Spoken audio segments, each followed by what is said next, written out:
Welcome back. Welcome back to the Dennis Herrera Show. I was finally able to go grab the pizza, dropped it off at the wifey's work so that the co-workers can have some sort of pizza party over there. It was fun. I went to Costco, as you guys saw. I put a post over there on my YouTube that I do wear my MAGA hat outside in the open. And I will tell you, a lot of people give me the looks. They do give me the looks. What's crazy is this, guys. Some of us will actually have the courage to stand up for what's right, for what's fair. And welcome, Omar. Fight back. Faith Walker, God bless you. Welcome. I see you guys getting in here. You all be blessed coming in here. Everybody's welcome.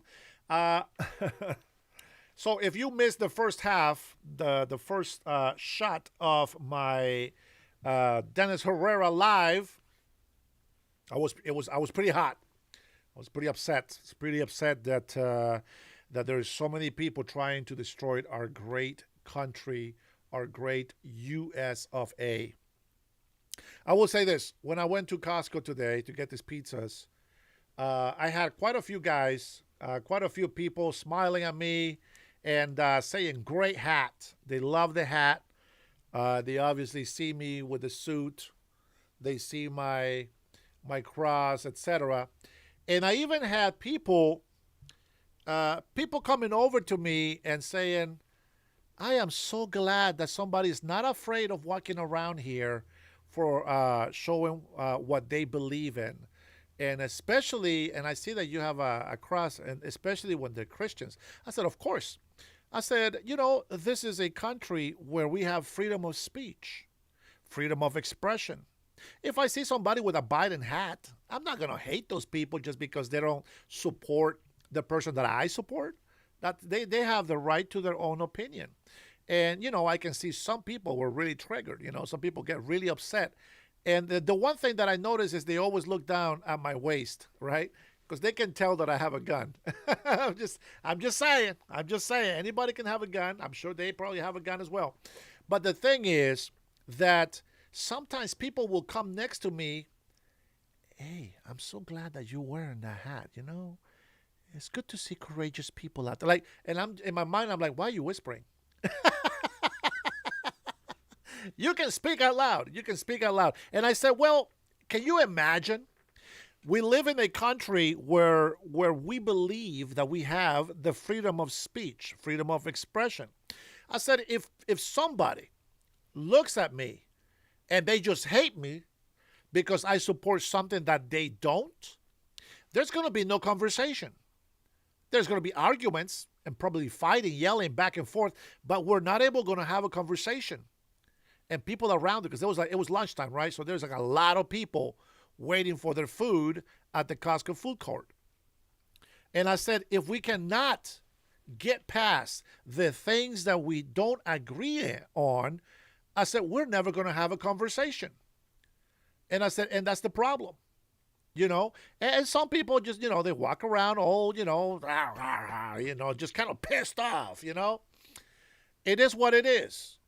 I had people give me good looks. Other people give me bad looks. And I'm going to say, I think here in Washington State, we're really more 50-50, to be honest, on the points that we think about. But I do believe that Socialist Democrats have been cheating our elections for a very long time. And I believe that any American that believes that this is a free country, a free nation, and we do have freedoms, I would expect people to question, what the government is doing. And so one of the things that I was going to mention before I stopped the first live, because I had to go, is that President Trump is responsible for taking care of the country. But he cannot take care of the country if the managers are not willing to do the work. Think about it like this. We voted President Trump in. Okay, so he's not a king. That proves that he is not a king. Plus, he is trying to take taxes away. He's trying to make tax cuts. Now, what kind of a king does that? On the other hand, we have socialist Democrats. They love raising the taxes. They know that we have an unaffordability problem, and they keep raising taxes. What I find very interesting is that whenever they need help for their socialist programs, they do it in the most stupid way. Like, for example, they want hundreds of millions of dollars for stupid things that doesn't benefit any of us, okay? And if it benefits part of us, not everybody. And as socialist Democrats that they are, they should be looking out for programs that support everybody, right? That's what I'd be looking for. That's just me. If it was me, that's what I'd be looking for. So just throw my 2 cents in there, okay?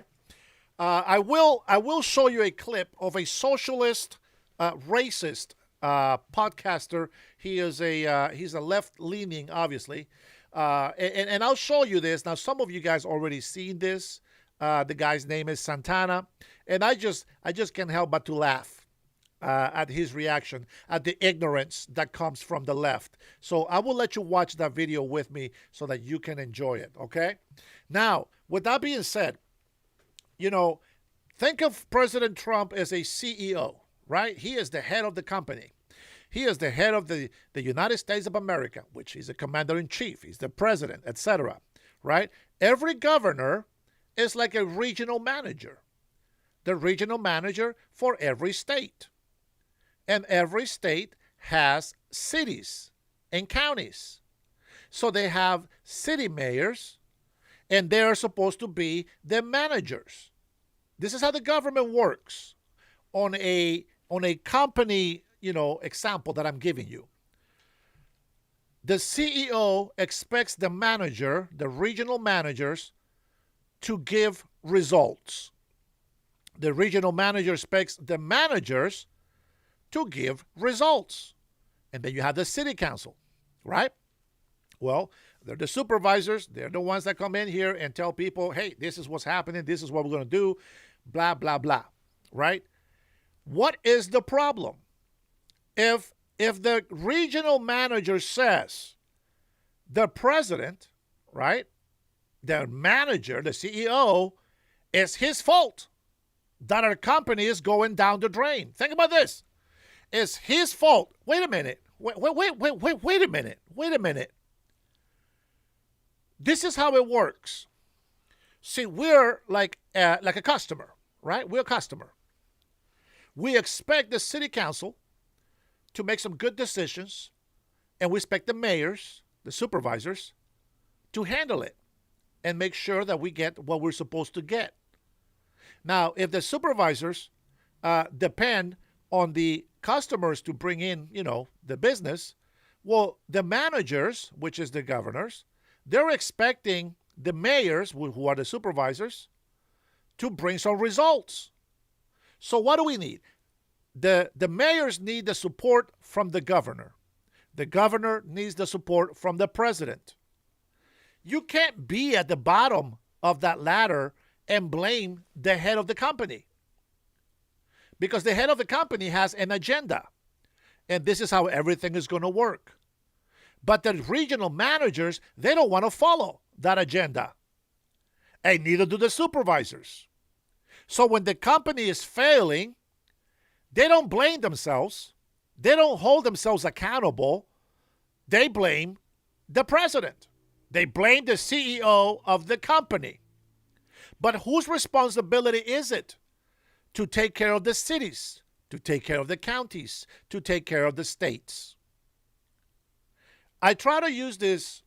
I asked this question before, and I'm going to show you. Santana, you guys may have known him. He has the Superman hat that I have, the leather Superman hat that I have. Now, I'm going to show you this because I want you to know that there is people that come in here and they want to trash me. They want to insult me. They want to call me names. That's okay. Whatever. I don't care. But there's also people that come in here and be like, Howard, debate me. Oh, debate me. Shut up. I will eat you for breakfast. You are not worth my time. That's what I think, right? But here we go. So I give this guy a chance. And I was like, you know what? I'm going to give these leftist people a chance, right? So I went on his podcast. It just happened to pop in my feed. And so I went on this podcast and I said, he's asking a question, okay? Now I'm going to play it for you so that you can watch it. And I want you, if you are on my team, if you are on my side, watch the difference between me and the way the libtards do their show. Here we go. Watch this. Movard, you're stupid. I'm putting you in timeout as well. Like, I'm putting you in timeout for being stupid. I don't even care if you come up here and debate me or not, but I'm putting you in timeout for making stupid statements. I just dropped that link. Click the link. You guys are such cowards. They are so brave when they can hide in the comments. They're so brave hiding in the comments.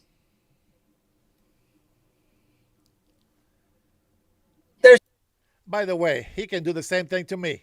He can do the same thing to me. Anybody can do this to anybody. So brave when they're hiding in the comments. What else? Pay attention. What else? Hey, they stopped typing. So they're blocking everybody. They're blocking everybody, and he's asking questions to the people on the chat, okay? Now, watch this. If I ask questions to the people on the chat, I want to hear from the chat, okay? I want to hear from the chat. But the guy is doing this. He wants to hear from the chat, but the moment that the chat starts talking to him, he just cuts them out. He just cusses them out. If I ask you, I'll even open up my phone line. I'll open up my phone line so that you can call me. You know what I'm saying? Okay, let's continue watching this piece. It's not going to be too long. They're being really cautious with their words now. Number one, they're not being cautious with the word. They just blocked. Go ahead, Santana. What else you got? Tell me, who's responsible for the state? There you go. So that's me. So he's having a problem. Number one, he says, remove U.S. global presence. Ban APAC politicians. Politicans, he says. Cut the military budget. This guy does not support our military. He says, cut ties with Israel. The guy is anti-Semitic.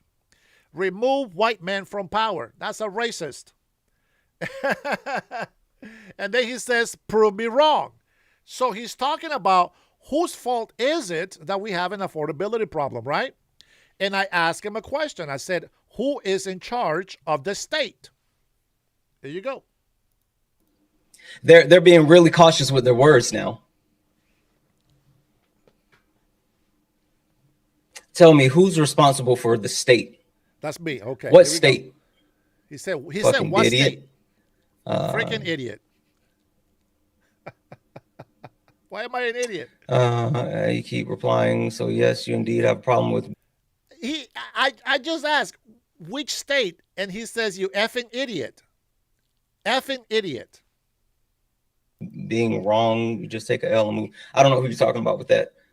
Okay, so I reply and I say any state. Just tell me who is responsible, and I said any state. Who else? Oh, Santana. Oh yeah, they've gotten really quiet now. Yeah, they got really quiet. Any state. Look, here we go. All right, hey, whoever, Denny Shire or whatever. Listen. I'm not gonna fucking talk back and forth with you in the comments. I'm muting you. Click the link.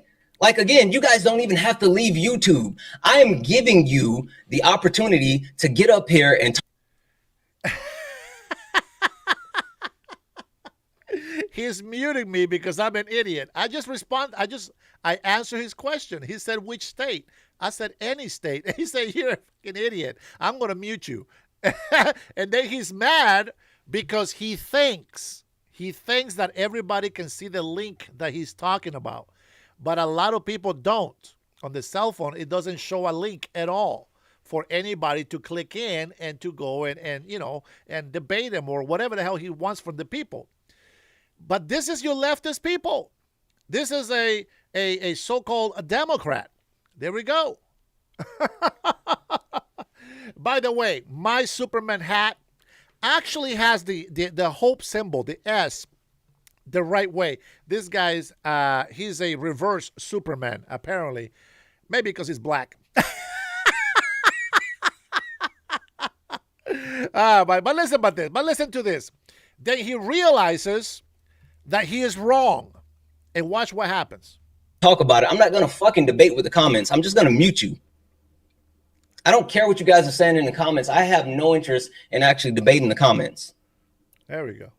All you got to do is click that link. You don't even have to leave your safe space, Snowflake. Yeah, snowflakes. Yeah, a bunch of snowflakes. Look. Here we go. Now he's getting it. Guys, you should see this shit. Now all of them are hitting the mannequin challenge now. No one has anything to say. Everybody's muted. Nobody can say anything. I got muted. I couldn't say anything.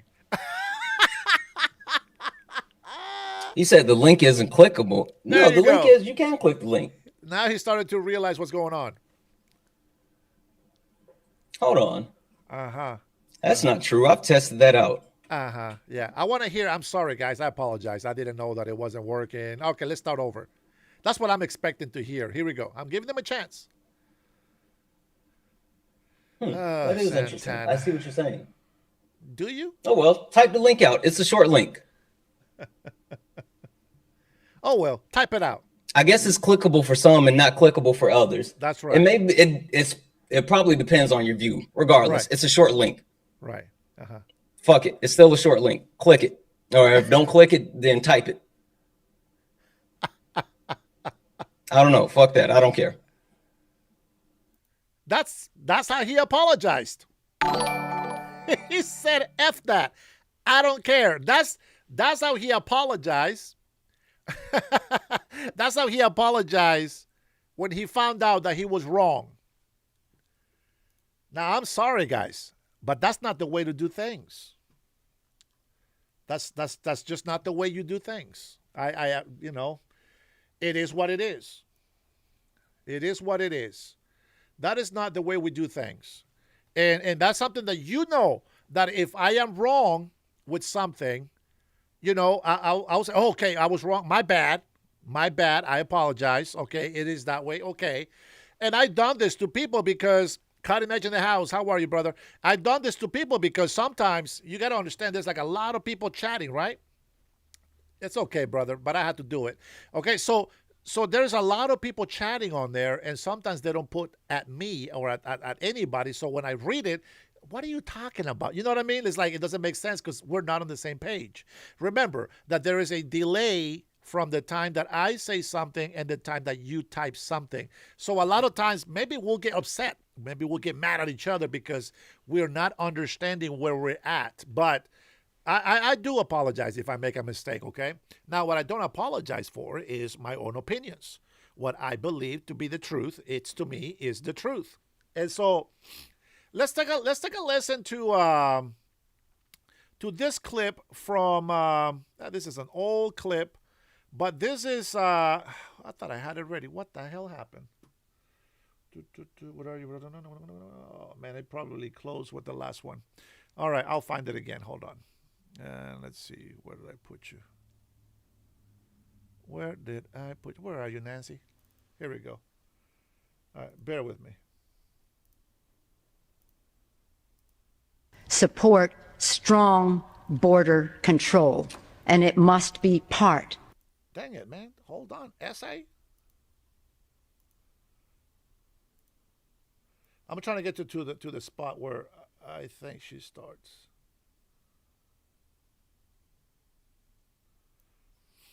All right, hold on.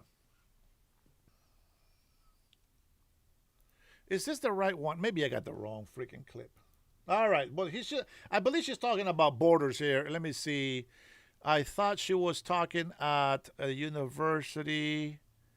She almost has the same haircut. Interesting.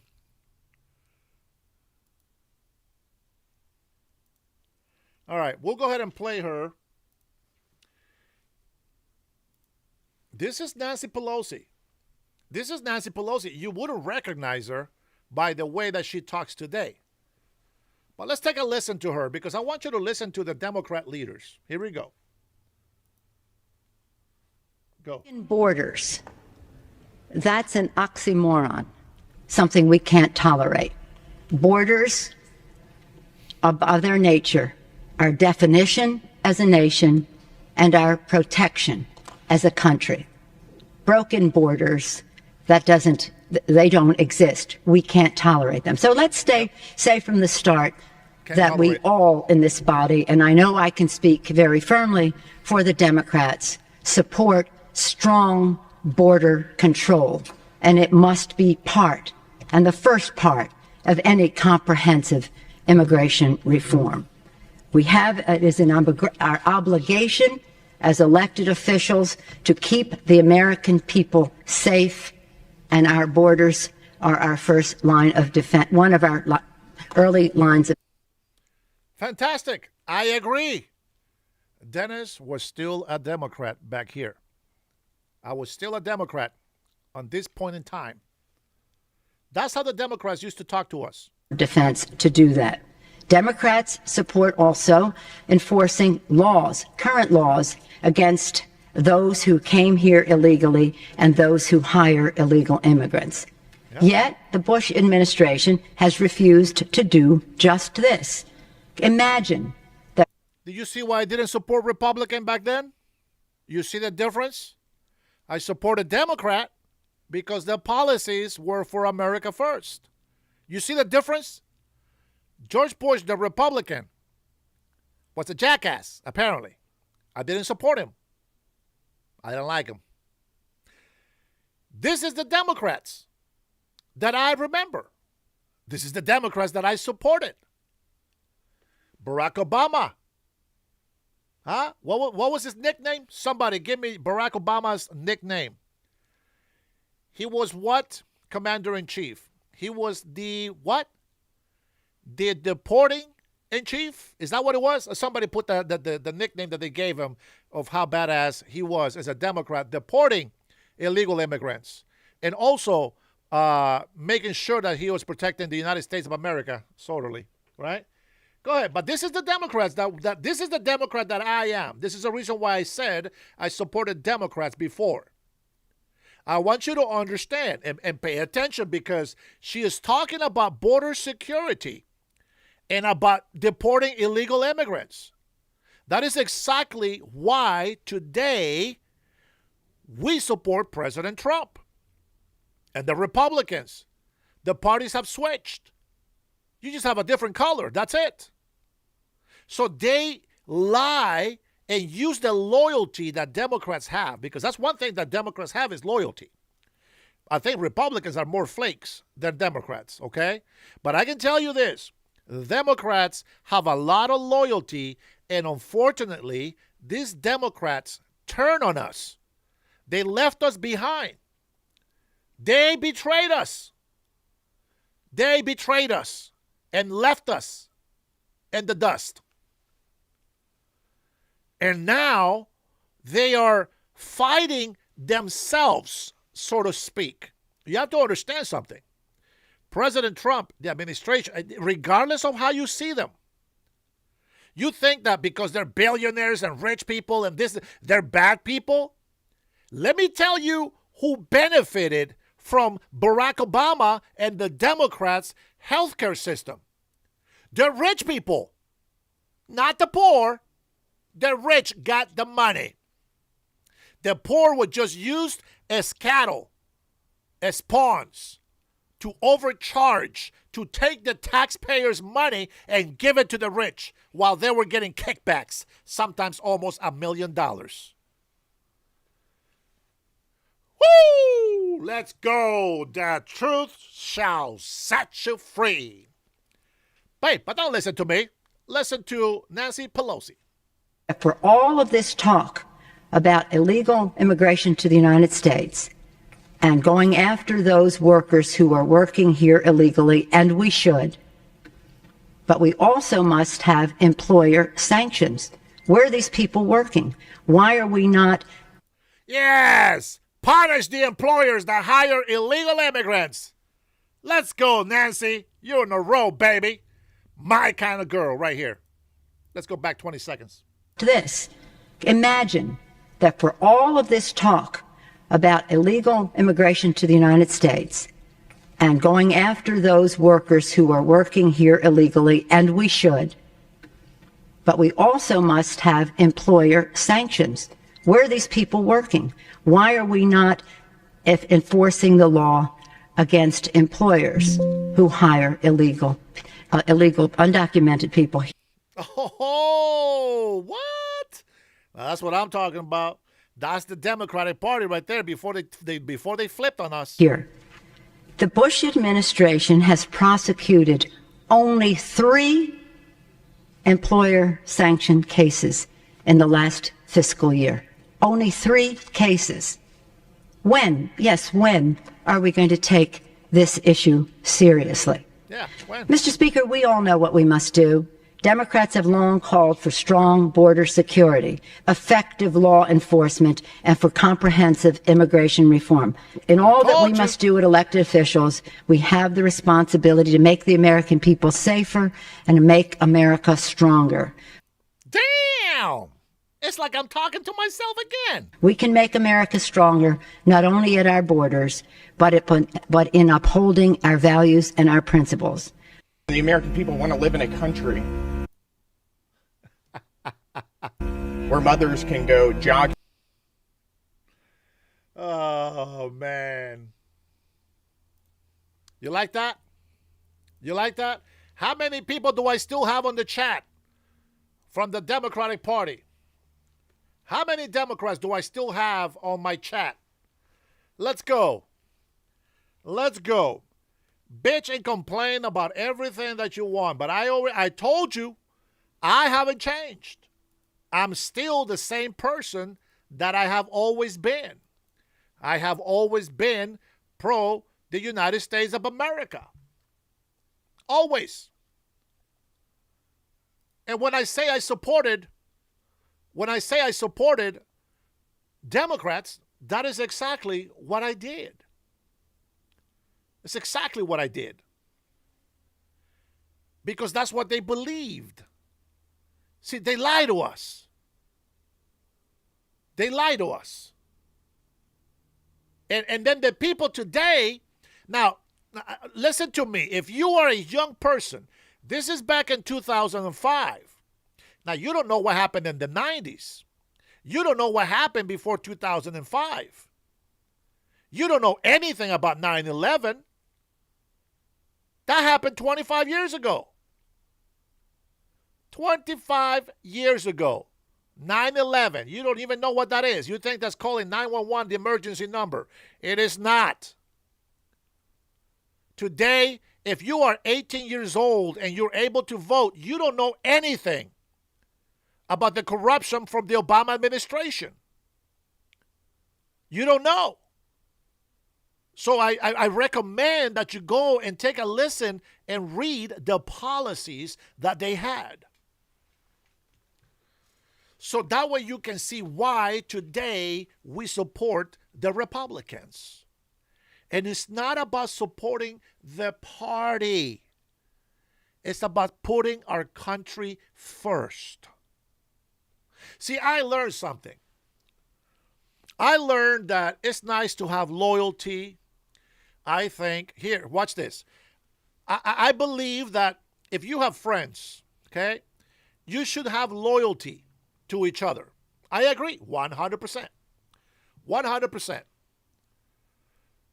But if your friend is committing a crime, your loyalty does not need to follow them, because you have to understand something. See, the criminals will say, you're a traitor, you're a traitor, you're a snitch, you're this, you're that. But the fact is, they are the traitors. They are this and that. When you guys were respecting the law and you were good, there's nothing wrong with that. That's how I feel about Democrats. We were supporting our country. So there's no problem in that. But then your friend goes and decides to go on a criminal venture. Goes and commits a robbery. But whatever the crime is, goes and sells illegal drugs. Well, you didn't leave him. You didn't betray him. He's putting you in the wrong spot. He's putting you between the sword and the wall, so to speak. So you didn't betray him. He betrayed you because he decided to be a criminal. You guys were fine when you were following the law, but now they decided to become criminals. Now you got to snitch on them. Now you got to tell on them. It has nothing to do with loyalty, because your country, your community, the safety of others, the safety of everybody should always be what your loyalty belongs to. So again, Democratic Party for America. I support that 100%. They left us. They betrayed us. They continue to break the law. And you know what they do? They lie to you. And they blame Trump. And they blame the administration. See, it used to be a time in our country's history where they will teach you to fight. To fight to protect this country. And when we said fight, it was our enemies outside. Illegal immigrants inside. Those who came in here without authorization. Those who came in here with the idea of just taking away from the country, not giving, not helping. And that is a big difference. But now, when they tell you to fight, they don't tell you to fight our enemies outside. They tell you to fight us, the few, the proud. It sounded like a Marines commercial right there. It sounded like a Marines commercial. But the few, the proud, those who love this country, who still stand for the truth, who still try to look for the safety of everybody. And so the Democrats, use your loyalty like a criminal does and says, oh, you a snitch. It's, bitches get stitches. Snitches get stitches like little bitches. Right? Whatever they're saying is. That's what they say. And that's how they threaten us. President Trump, 3 times, they've been trying to cause some harm to him. 3 times. How many bad protesters do we see on the street beating up MAGA people? They're Americans. MAGA are Americans, you morons. Why are you beating up your own people? You know what that tells me? You are not American. That tells me you might just be one of those domestic terrorists that we need to fight. I'm going to say this. I don't believe that Americans should fight Americans. But I tell you what I believe. Those who stand against us, trying to make America great again, they are not Americans.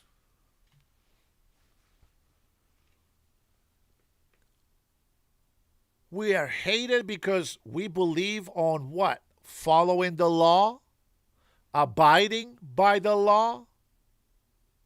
Why is it that I can go into a leftist podcast, guns everywhere, ain't nobody banning them? The moment that I show you a skit with fake guns, I get banned. Why is that? I try to tell the support team from YouTube, I said that's hypocritical.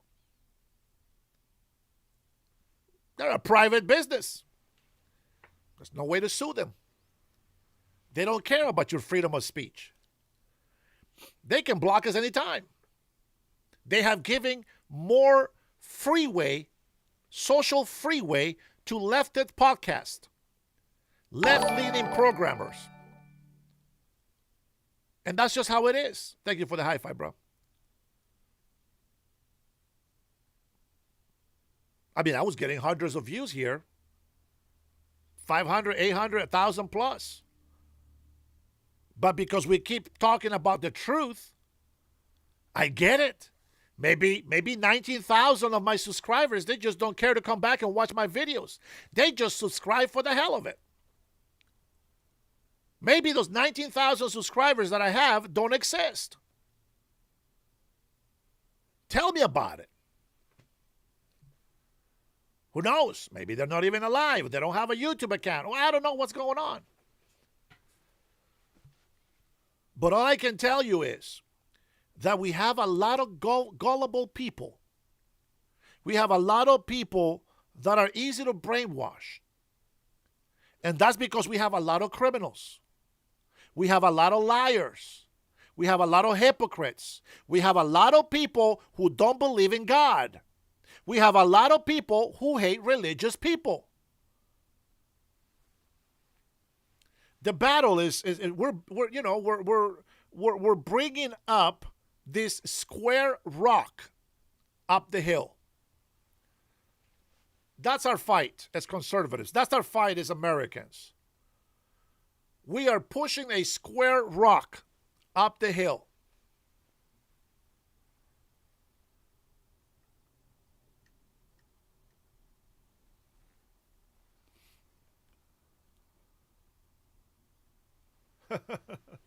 Well, we already know that the Democrats have staged January 6th. Listen, they burned a lot of evidence. They destroyed evidence from January 6th. That's a fact. It is what it is. But I tell you what, I know it's frustrating. Listen, don't give up, man. I know it's frustrating to see all the proof that we have seen. It's not a theory. It's not a theory. They destroy evidence. When they destroy evidence, that's a big sign of guilt. And they think we're stupid. They think we are not going to find out. They think that we're not going to get curious. But they're wrong. Because one way or another, we're still going to continue to have faith that the justice system, that the Justice Department is going to bring justice. I like the socialist Democrats that are just naive. They're so gullible. They're so brainwashed, so easy to believe every smear that Nancy Pelosi and the Biden administration threw at them all this time. And until this day, they still believe the lies that they're told. We have victory in Venezuela. They lied to you and told you that we were losing, and we won.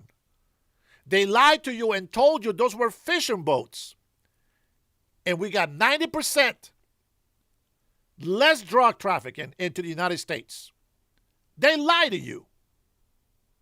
They told you that China was being fair.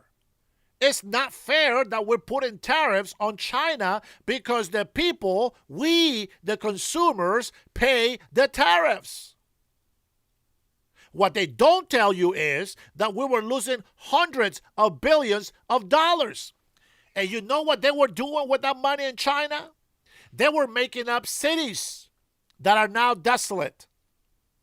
They were making bridges, over luxurious bridges that don't mean shit. They use your taxpaying dollars to build their economy, their infrastructure, while you are over here fighting us when we're trying to fight for fairness. Well, Dennis, what the hell are you doing? How are you fighting? By supporting my president. That's how we fight. By telling the truth. By continuing to move forward and never forget what country we are fighting and defending. We are fighting every country that does not care about the United States of America. And we are defending one country, the United States of America. You better get with the program. Get with the program. Every documentary that you might see from China. Oh, look at this bridge and this highway with plants and oh, so futuristic. Yeah, with American taxpayer dollars. Not only did they tell you this lie that the consumer pays for it. Okay? Well, no, that's not the reason why we got higher prices. Let's not play stupid. And I'm going to give you one thing that will make every single price come down when it comes to services and products. One thing. But before we get there, they told you that the consumers pay those tariffs. And what do we have today? If you have been listening to me, you would know. Tariffs is a cost of doing business. Now, the businesses don't get that money right away.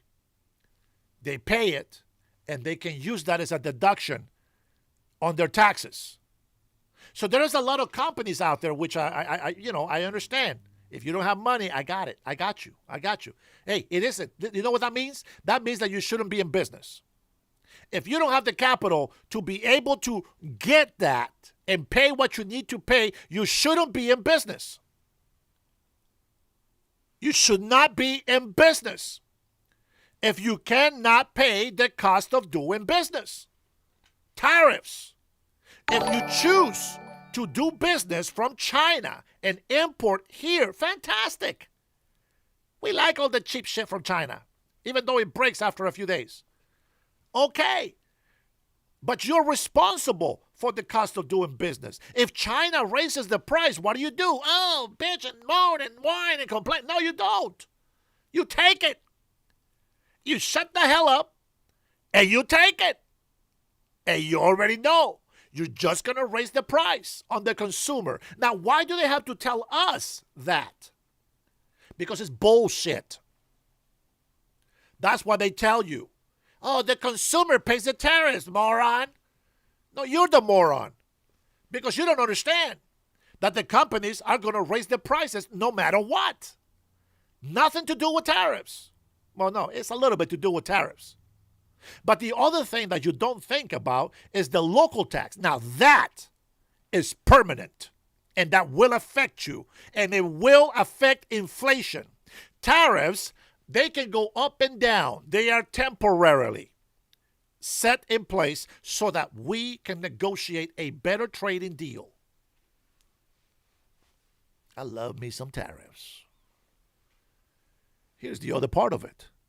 So you forgot about the local taxes, which are permanent. This is what the socialist Democrats give us. Permanent taxes of unaffordability. Permanent taxes.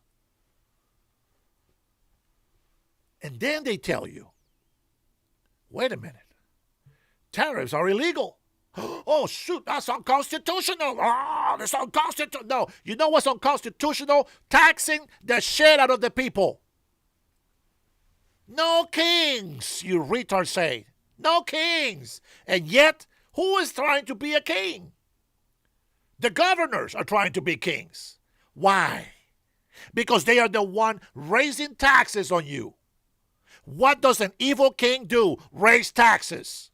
Have you learned nothing from history?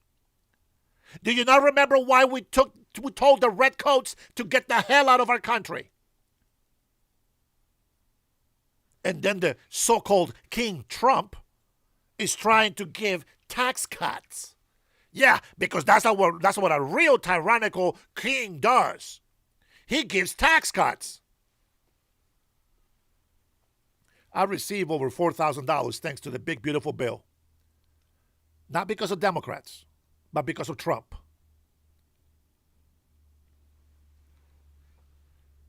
They have a lawsuit.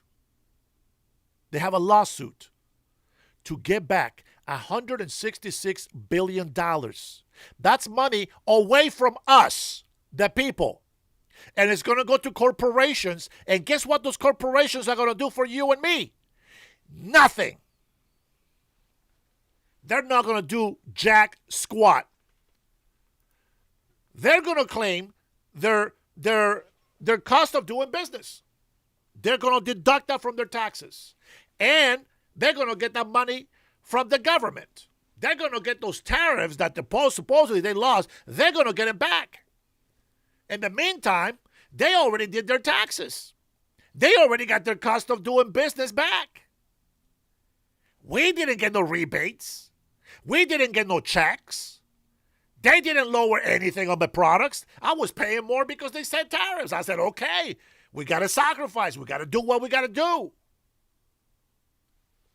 The tariffs went down. Did you see the price of food go down? No, it stayed up there.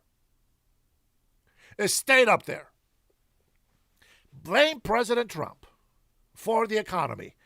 Sure, absolutely. Let's blame President Trump for the economy. Why not? Hey, don't talk about the governors and the mayors. Forget about those guys. Yeah, they're small potatoes. They don't have nothing to do with anything. No, they got everything to do with it. Can you imagine? Give me one thing on the chat. One thing. Let's see if anybody thinks the way that I think. Okay? Give me one thing that the local government can do to lower prices across the board. There's two things that you can think of, but one of them is the most important one. Let me see if anybody puts something in there. The bankers don't need any more help. They still take the houses away from people. I don't like the bankers. Fuck them. I say, fuck all the bankers. They put all these high fees when you get an overdraft fee, $36. $36. Even though you're going to give them the money anyway. $36 they charge you for every $5 that goes under your account. Yeah, okay, screw the bankers. When the bankers got saved, people still lost their houses. The bankers didn't say, oh, hey, you know what? Wait a minute. If we got help, I think the American people also should get the help. But you know what they did? They took the houses away from the American people because they couldn't pay their mortgage or their taxes. Isn't that crazy? It's unbelievable. It's just like people don't think, or the people that come into our conservative channels, they're just paid. They could be really, ignorant, or they're getting paid. I don't know. Maybe they're just retarded. You got mental problems. Maybe that's what it is. I can't see why any American in their right mind would be against me right now. All right, let's take a look. Let's see. Anybody put not the rent? Let's see if anybody put anything good in here. You need bankers. The bankers keep the cash flow moving and the economy from collapsing. That's not true. We have to bail out the bankers too many damn times. And they don't bail out us. Yeah, you save the bank, but they don't save shit for us. We still lose our money. Caitlin actually says, shout out for Real with Mike. For Real with Mike, she says. Big shout out to Mike. God bless you, brother. Keep fighting. Rob Castillo says, I know about removable taxes and income taxes. Guy, Gia, that's a good thing, but no. Removable taxes and income taxes from properties. Close. Hey, Liquid Ski, how are you? Track ownerships. Let's see. Jason's missing Caitlin. Joshua says, fake news. Fake news. This guy.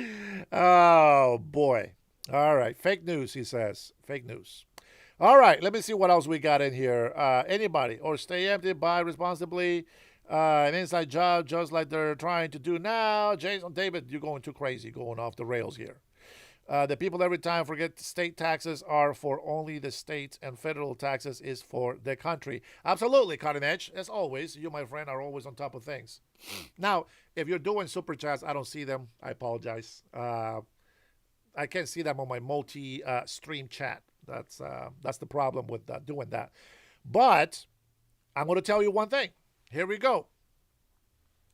Tell me, so far, if you're paying attention, what has your local government told you that all prices are high right now? It was the tariffs at first, but now it's not the tariffs. Now they say, and that's the biggest hint, now they say it's the war in Iran. What is it that they have told you that is causing everything to go very expensive? One thing, come on. Normally, socialist Democrats, bunch of leftists, this is the one thing they come into my channel and complain about. Think about it. What do you think? Anybody? I gave you the answer. Come on, somebody. I know there's a 10-second delay for some of you guys, but somebody's got to put this on the chat. And if you're putting on the chat that I can't see, I apologize about that. It is what it is. Come on, people. I want you to know. Oh, my God. I'm getting bored. Listen, I'm going to tell you something about me. Democrats' taxes, very dang close. Here's the better question. Taxes on what? You got to have an answer, guys. Come on. I want to see some intellectual comments on there. There you go, Jeff. Dang, man, do I have to spit it out for you guys? Jeff Patakas says it is gas. Why do I think it's gas? Guys, guys, I'm not an economist. I'm just whoa. Got to remind me when my flag flips sideways here. Why gas? Well, this is what they told us, obviously, right? They said gas is so expensive. Food, everything is going up. Farming up. Everything is more expensive because of gas. Now, guys, I listen. I'm trying to. How do I explain this? I'm trying to be as informational as I can. Okay? I'm trying to open your eyes. That's all I'm trying to do. I'm trying to open your eyes. Listen. If you're going to complain, I don't care if you're red or blue state. You got to ask the questions. I know you've probably never been into politics. Excuse me. You've been putting that to the side. You don't want to get involved. It's too much drama. It just pisses me right off. Oh, it's just such a pain. And I'd rather just live my life. And, well, it affects you, whether you like to get involved or not. So it does affect you. But let me just remind you again. Oh my gosh, it's just when you think about economy, I get it. You know, every city, every state, we need to make money. But how do we make money? How do we collect more money? Well, we do it by creating more jobs. But you know what? The craziest thing is, every time there is a job lost, the first thing that the people in government, local government do, they do is they blame the president. Listen. If you want to be irresponsible, don't blame somebody else for your stupidity. Don't blame somebody else for your stupidity. The economy over here in Seattle, Washington was shot. All of a sudden, President Trump put some tariffs. You know what the governor said? Oh, well, you know, the economy here in Seattle is trash because tariffs. What the fudge, dude? You're going to tell me that tariffs within a month destroy Seattle? You have been destroying this state forever. We're not stupid. And the union bastards over here in Seattle, over there kissing his ass. Oh, yeah, tariffs is affecting us so much. Shut up. Build in America, you cowards. You think you're such business owners? You ain't. You're a scam. You're a con artist is what you are. And if you're a small business and you depend on China, shame on you. You shouldn't depend on China. Can you import? Of course. But you got to think, how much is this going to cost me? Well, that means I can't do that business. I better think of another business. You see what I'm saying? You can't blame Trump for that. You can't blame Trump because all of a sudden you can't get your cheap gadgets to sell them at a double, 3 times, 10 times the price. You think I don't know how it works? You go to Costco and grab like 10, 12, 15 cases of water at $4 for 32 bottles of water, and then you go to the gas station and they selling you this shit for $2 a bottle? I know how it works. We're not stupid. You pay for convenience.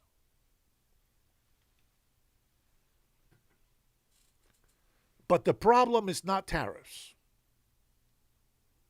The problem is not tariffs. Businesses will get their money back one way or another. Us, the consumers, the price gouging that we have to pay, we don't get jack squat. Nothing. Zero, zilch, nada, settle.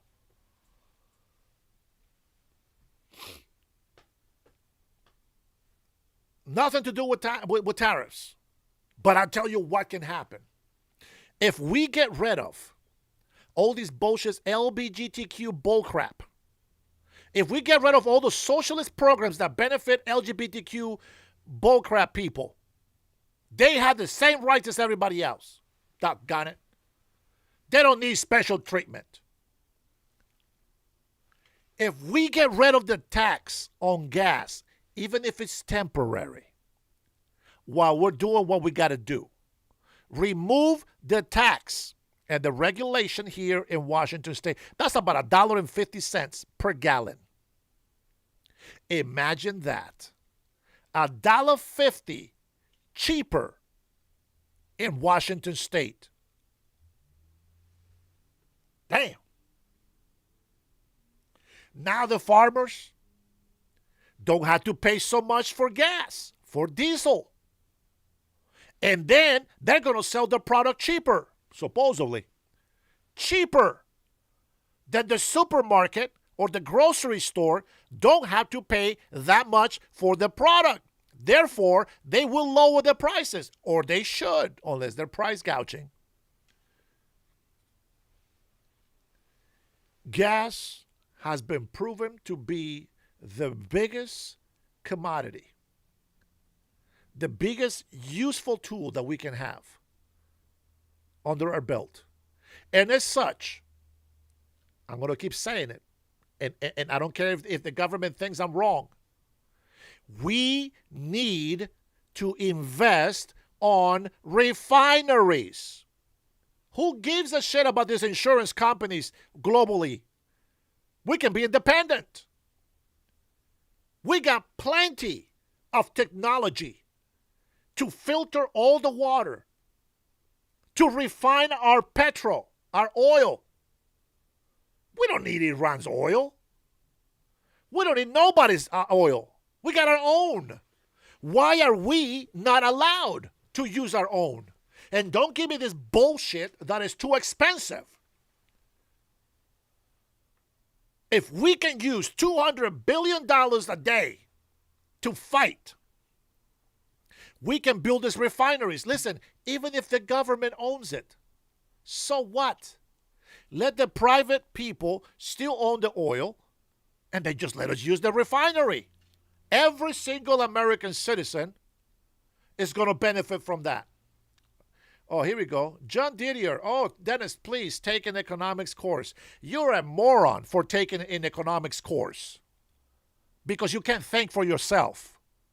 You know how many economists came into my channel telling me, I got 30 years of economist.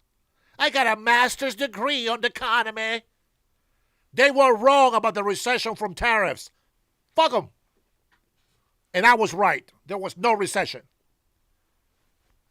They were wrong about us losing money, and I was right about getting hundreds of billions of dollars back.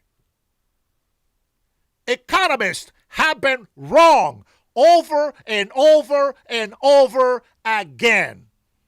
No, Gregory. I know what you're saying. I know what you're saying, but it's not. It's not. Trust me, it's not.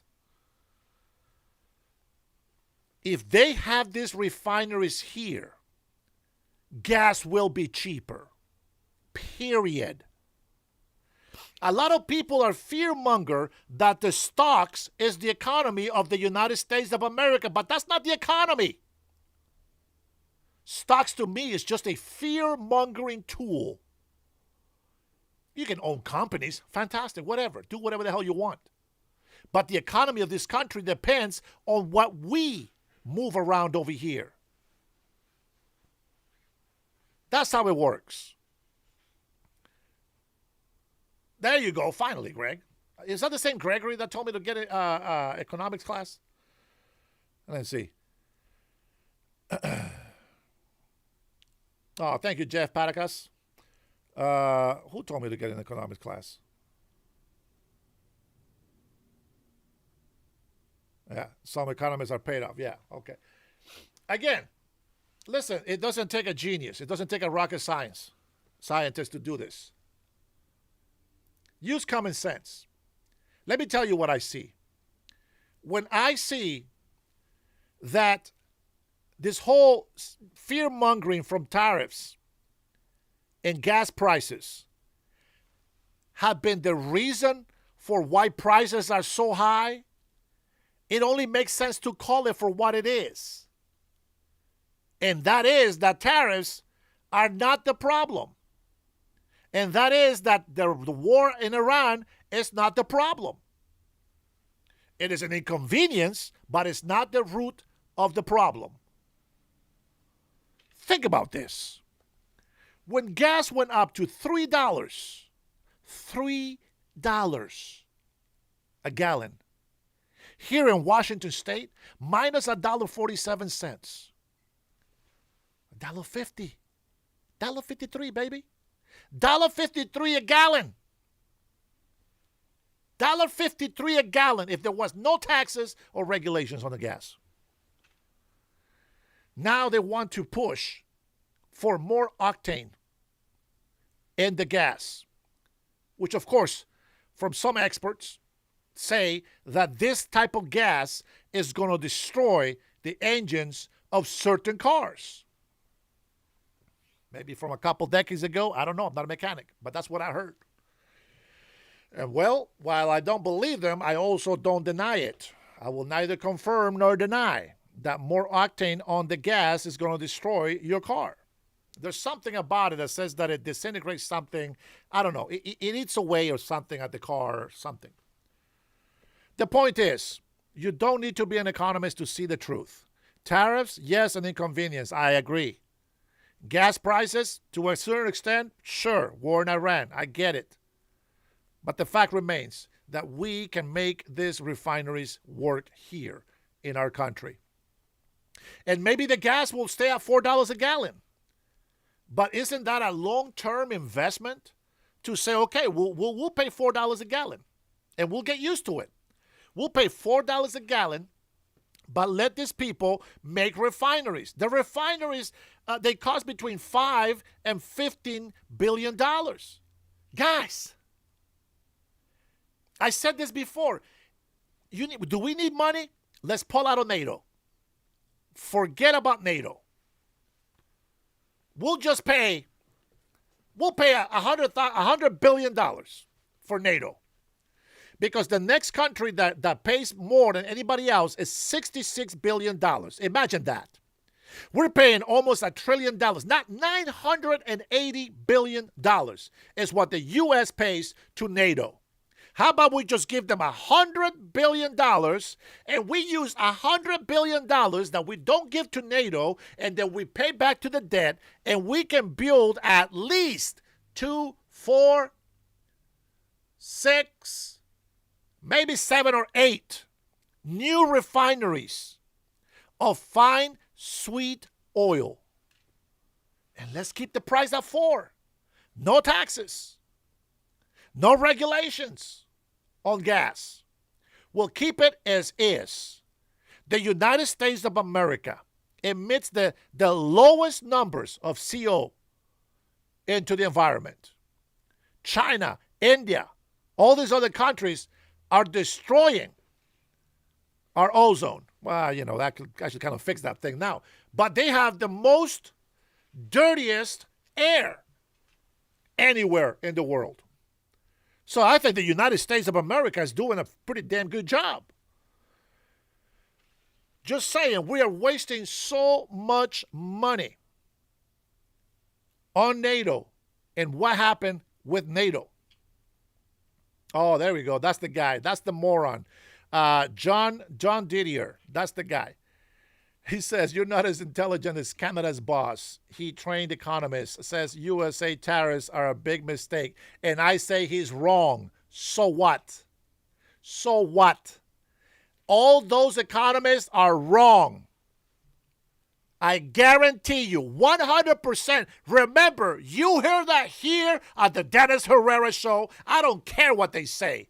Canada is effed up the yin-yang.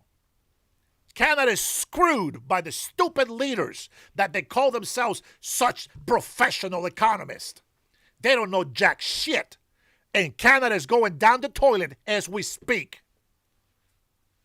Alberta is trying to leave, for Pete's sakes. Alberta, if you are Canadian, Alberta, we want you, baby. We want you. We want all of you people. You know why I want the Albertans? Because Albertans, most of them, they're conservative like us. They believe in working their ass off to make money, to save, and create a better future for their children. I want Alberta over here. And I want all the socialist rats to move up to Ontario. Get your ass over there to Ontario. Get over there, go live with your happy LGBTQ people, and go destroy that little piece of land. But we want Alberta and all the American people that want to have a prosperous country. Let's make America great again. Again. You know what I'm saying? Please, man, come over here and try to insult my intelligence. What's wrong with you, man? I'm a half a century old, bro. And all the knowledge that I got is from watching real life shit happening. Not just some book or some theory of somebody that's going to teach you in college one way of thinking.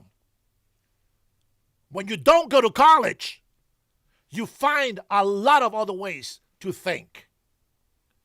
You are brainwashed into a system that is meant to tell you what to do and to prove or to convince you that there is nothing else that you can do about it.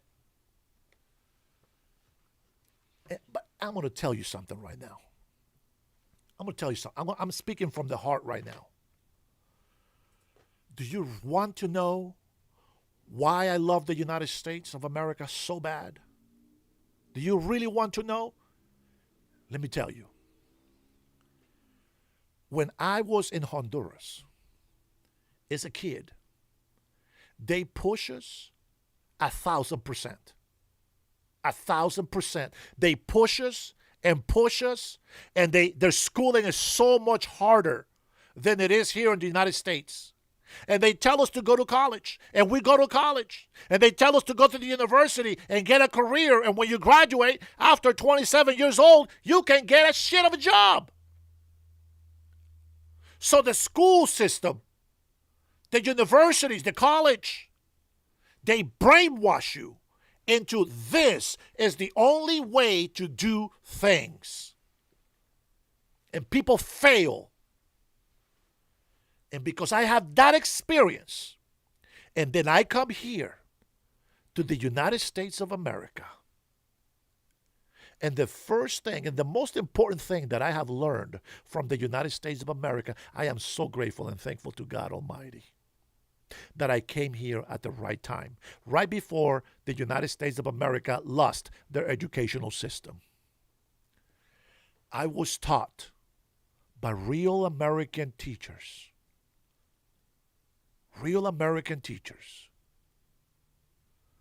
that you got to work smarter, not harder. That's what I love about the United States of America more than anything else. Because this country taught me to free my mind. I was taught to follow this path that everybody follows. The economy only moves this way, and if you don't do it this way, you're going to fail. And you know what I've seen? The opposite. People went and thought outside the box. And they became entrepreneurs.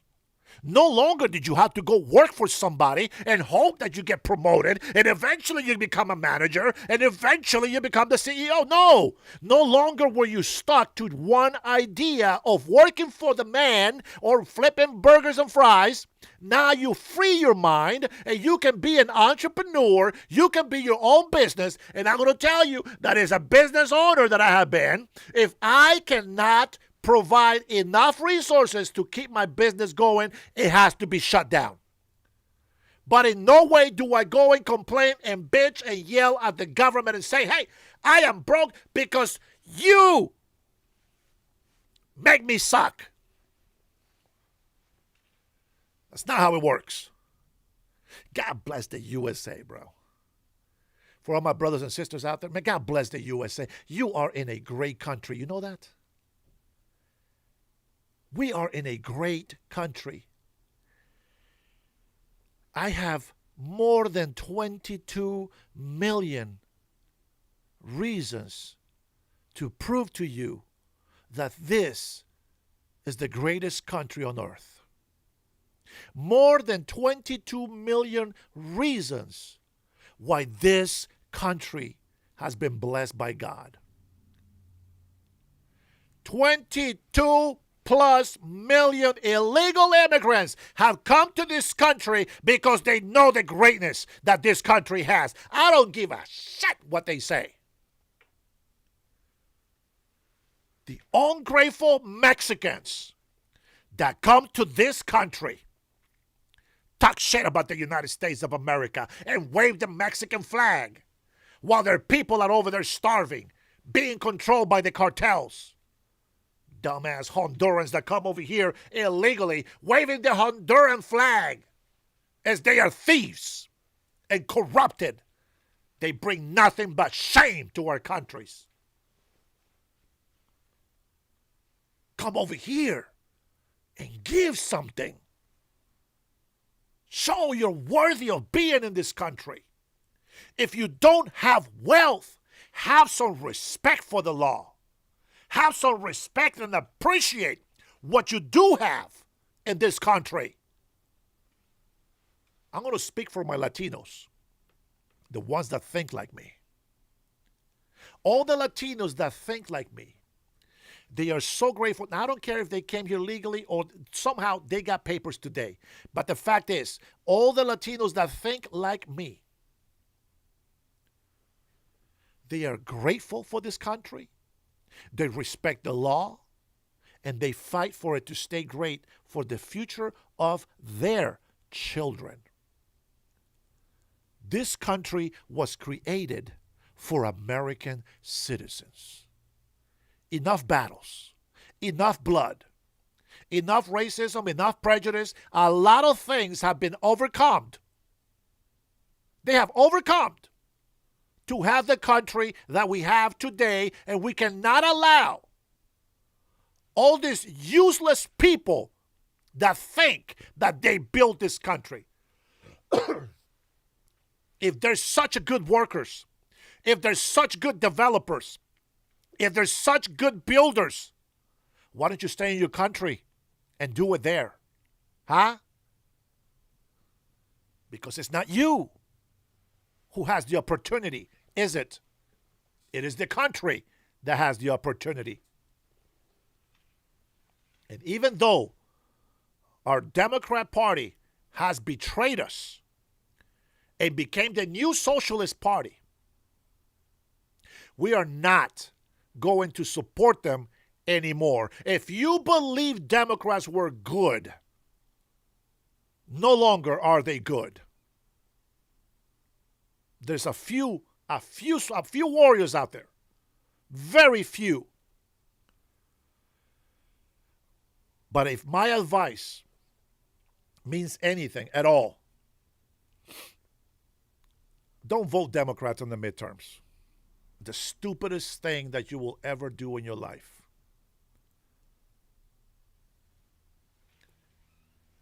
Just saying.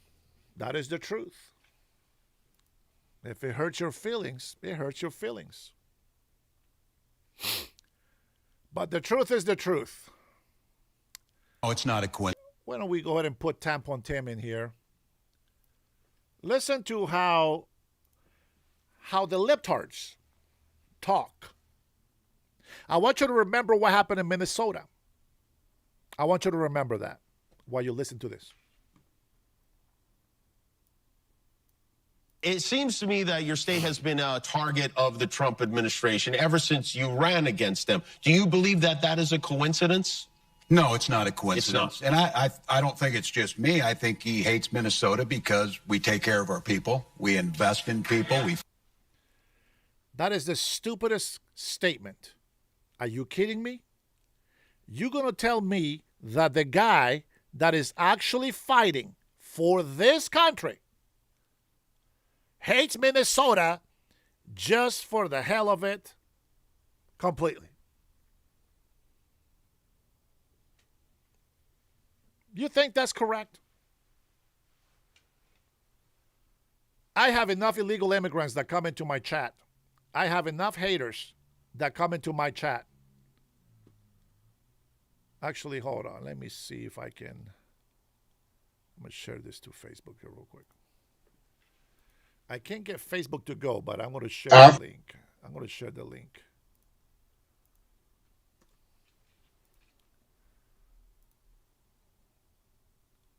There we go. Hold on. Somebody's messaging me on Facebook.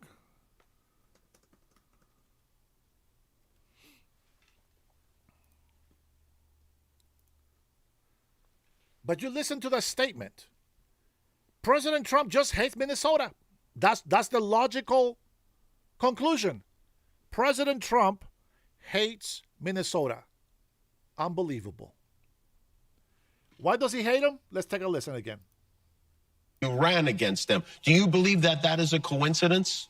No, it's not a coincidence. It's not. And I don't think it's just me. I think he hates Minnesota because we take care of our people. We invest in people. We feed our people. Who is our people? Remember, the leftists told me I betrayed my people. I said, who is my people? And I'm going to prove to you who his people is. When I said, who is my people? What is the one thing that I tell you guys? My people is every American patriot that tells the truth and fights to protect, honor, and respect the United States of America.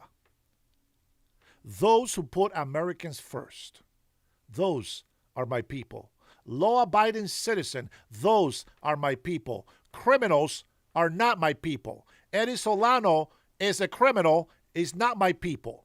None of these illegal immigrants that come into my channel are my people. Those who call me a traitor because I'm defending the United States of America, they don't belong in the United States of America, so I don't care what they say.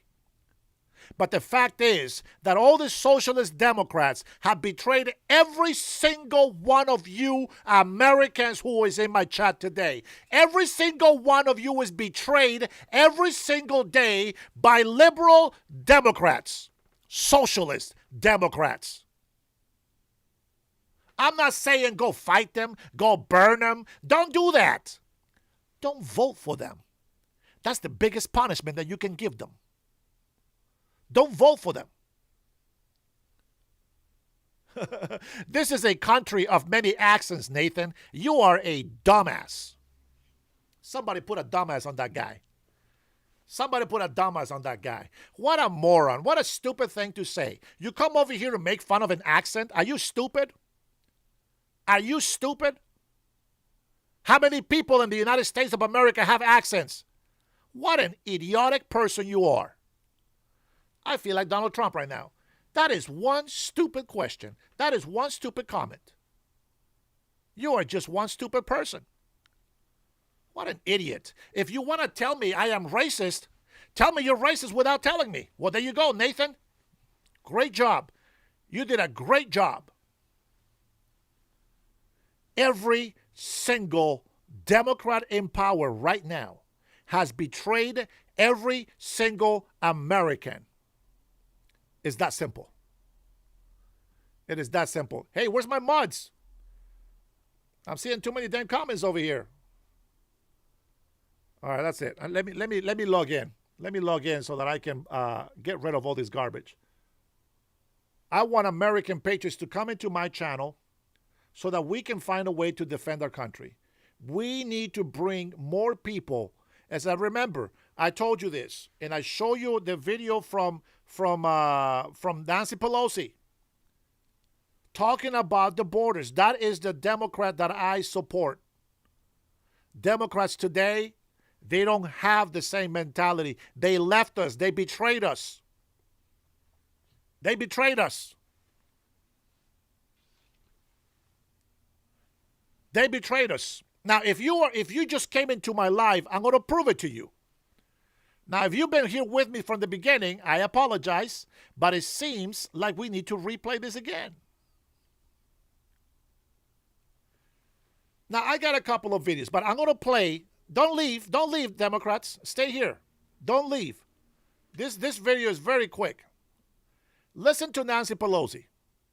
Listen to Nancy Pelosi, and this is how we supported the United States of America.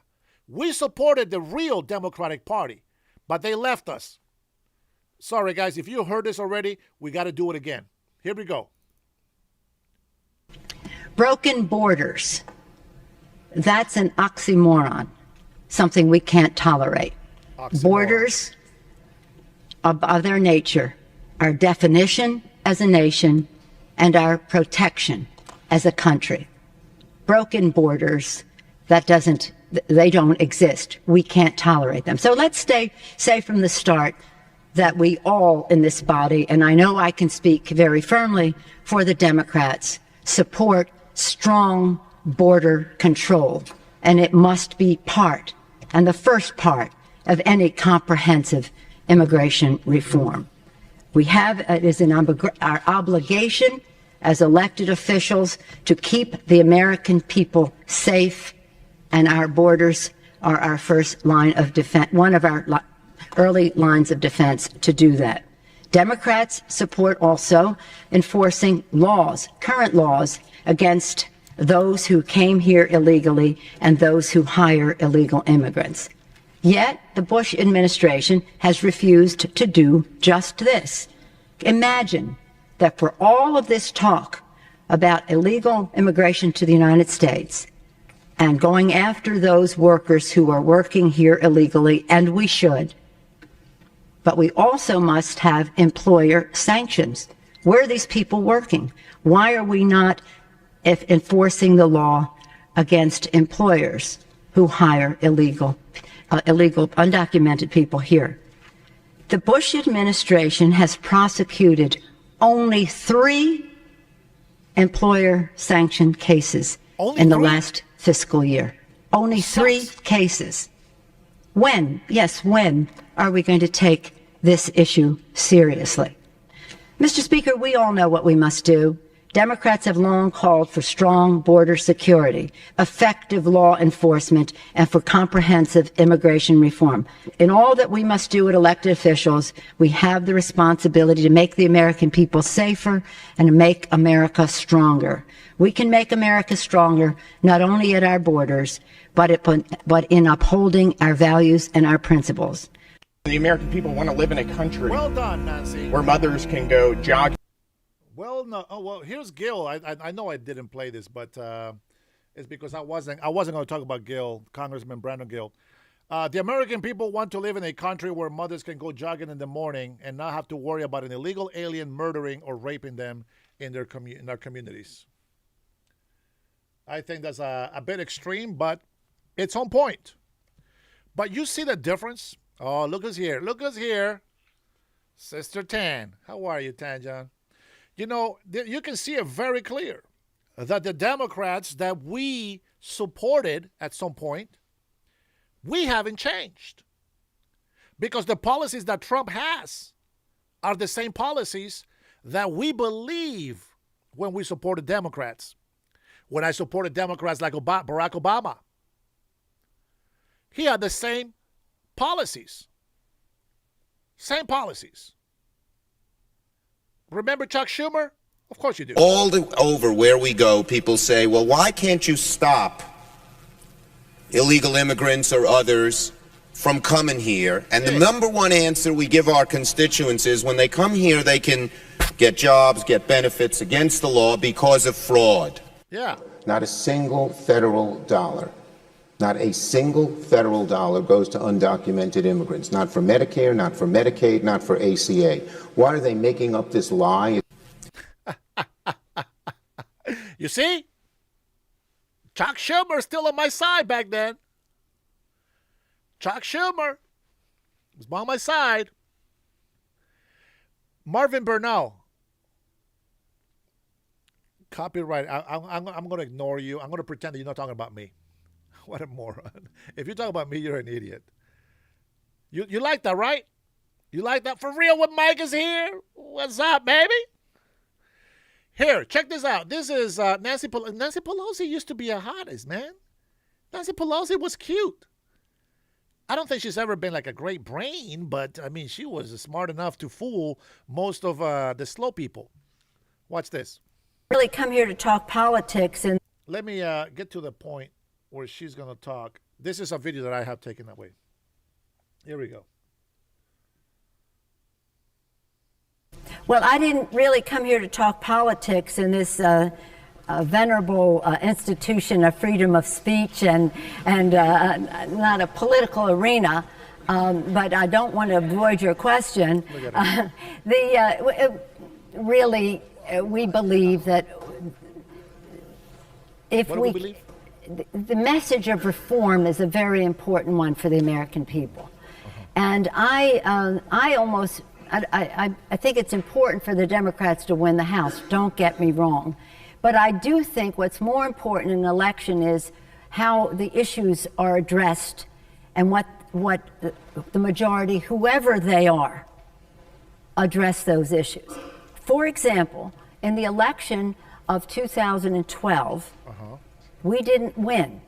But on the subject of immigration reform, 70% of the Hispanic community, 70% of the Hispanic community voted Democratic. Well, that did something to clear the thinking of the Republicans on the subject of immigration. You heard that? They weren't there, and now they are. Did you hear that? Did you hear that? Did you understand? I didn't vote because I couldn't vote back then. I was just a resident. Did you hear what she just said? I think you missed it. All the illegal immigrants, all the Hispanics, stay here. We're going to replay it. Listen to what she says. They beat George Bush. Barack Obama came in. Barack Obama came in. 70% of Hispanics, of Latinos, were following what I follow. 70%. And she says Republicans didn't get it. There's one Democrat that did get it and got it today. And that Democrat also understood that the Democratic Party left us. They left us. Listen to her voice again. Immigration reform. Yeah. 70% of the Hispanic community, 70% of the Hispanic community voted Democratic. Yeah. Well, that did something to clear the thinking of the Republicans on the subject of immigration. They weren't there, and now they are, and we will have a bill. So there was a success there, and that's really why we're there. We're not, it's a. You see that? Did you see that? Republicans weren't there. But after seeing 70% of the Hispanics being here, like, oh, wait a minute, I guess we should be able to defend our country. And Republicans voted with Democrats doing what they needed to do, etc. And I'm going to say this. Barack Obama did try to pass immigration reform. Democrats and Republicans, both in Congress and the Senate, said no to immigration reform. About policy more than politics. Politics are a means to get your policy to prevail. There you go. I support policies, not politics. Whether that's by winning the election or by winning on the issues in the election. So I'm going to work my heart out and do everything possible for the Democrats to win. Don't get me wrong. But I think it's really more important to make sure we have an honest discussion of the issues so that the American people weigh in. It goes to your question. It goes to every question. Abraham Lincoln said, public sentiment is everything. And if you have the public sentiment on the side of the future and bipartisanship, that's on the ballot too. Our names are on the ballot, our parties are on the ballot, but bipartisanship and cooperation are on the ballot too. And that would come in first in any election. But obstruction is the order of the day. We're saying vote for us or send a vote that says cooperate. And I think our country will be well served and our political system will have done its job. That's about as political as I will get at the moment first. Right here. I could see you after, but. That's about as political as she needs to be. Isn't that crazy, though? You see the way that they used to think. And little bit, this is where you see the introduction, the flip. This is when they flipped. The Democrats stayed consistently with border security, with illegal immigrants not being allowed to work in this country, and with punishing employers who hire illegal immigrants. Do you know why? Working here without a permit is it is a felony. And if you are here illegally, you can do jail time and be banned from ever coming back to this country. Does it happen? No. What do Democrats do now? Well, they don't think the same way anymore. Now they're thinking open borders. Why? Because that's how they stay in power. Allowing vulnerable people, gullible people, easy to control people into staying here in their states. I've said this before, and I mentioned this many times. Democrats support illegal immigrants because it keeps their high population up to get money from the federal government which California gets a lot of money back because of the quantity of people that they have in there. And not only do they get more money back, they get more power in the House because they get more representatives. They think we're stupid. They think we need some sort of degree to figure this out. Well, we don't. We just got to go look for the information that we're looking for. That's all we got to do. Berniel, what's going on, brother? I see you, man. Let's get rid of this tampon. Listen to this guy. They have no goal to help our country. That this is my post on X. They have no goal to help our country in any way. All they want is revenge against President Donald Trump, and I say, fuck them. All of them. That's what I say. Let's listen to this guy. And he said, There we go. I'll let you listen to it and watch it. If you win your race, do you want to see an impeachment vote right away? Yes, Donald Trump needs to be impeached. Of course, we don't want to weaponize the government at all. None. I saw his crimes up front as Jack Smith's deputy special counsel, and it has only gotten worse. I am running for Congress to finish the job, to hold Donald Trump accountable for his crimes to the nation. But JP, what do you say to top Democrats? Just talked to Greg Meeks today, and he said we don't have time for this because it wouldn't get through the Congress, it wouldn't get through the Senate. So it would be essentially, he was saying, it's not worth our time to focus on impeachment. Democrats and members of Congress need to be leaders in this country. You can take your pick of high crimes that Donald Trump has committed against the nation, threatening to destroy a civilization because he launched a war that has no basis in law or fact, sanctioning the killing of citizens engaged in peaceful protests, ordering illegal and immoral deportations, turning the Justice Department into a weapon against people he believes are his political enemies, and engaging in unprecedented self-dealing and corruption in the White House. Any single one of these constitutes a high crime. Taken together, they pose the gravest threat to the rule of law, to economic security, to democracy that our country has ever faced. Democrats need to step up and lead and confront MAGA Republicans with Donald Trump's crimes and make them choose between our democracy and the rule of law or Donald Trump's lawlessness. But let's not weaponize the government. Let's not weaponize the government. I am running solely to impeach Donald Trump. I am running to finish the job. What's the black lady, the Attorney General, Letitia James? I am running strictly to sue President Donald Trump. My words, not hers. But that is the example that she gave us.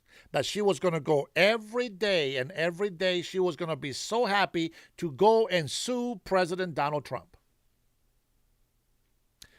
That was her words. Isn't that crazy? But they say don't weaponize the government. Well, I think that every single one of these crooks on the Congress, on the Senate, they should all be investigated. They should all be audited on the money that they have gained while they've been serving the people. We need to find out what kind of dealings they've gotten. We need to find out what kind of insider trading jobs they did. Nancy Pelosi and others. I'm telling you, this lunatic socialist Democrats know nothing but to run on the hate of Trump. They don't care about you or me, the American people. When are you gonna realize that you're being lied to? We, the American people. That's what I mean, we. I don't know if this guy knew what. Giorgio, thank you for stopping by, brother. Have a good day. Don't stress too much. Brenda Herrera, how are you, cuz? We're not related at all. I'm sure Brenda is Mexican. I am not. We were born in different parts, different mothers and fathers, okay? This is just a Herrera last name coincidence. She knows I'm telling the truth. She knows that I'm telling the truth. It is what it is. All right, let me take a look. I think maybe I missed something here. Let me see.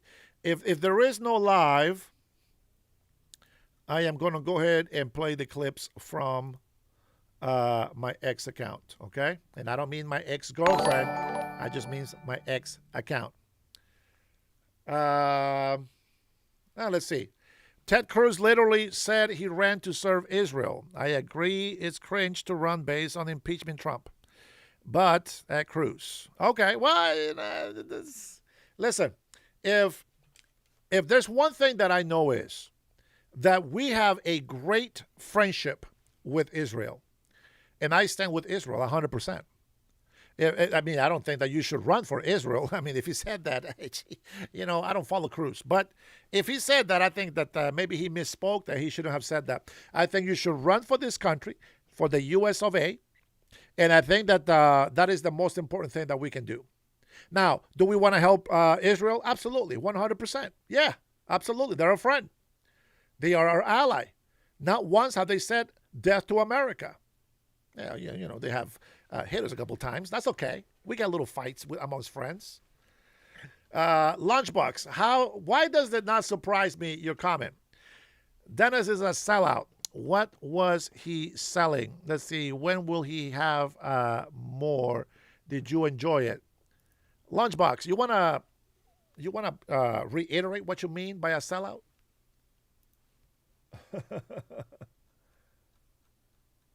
All right. Let's see. Victoria's following, huh? This is what I was looking for right here. Now, I think there was a live, but this is just a 23-second clip.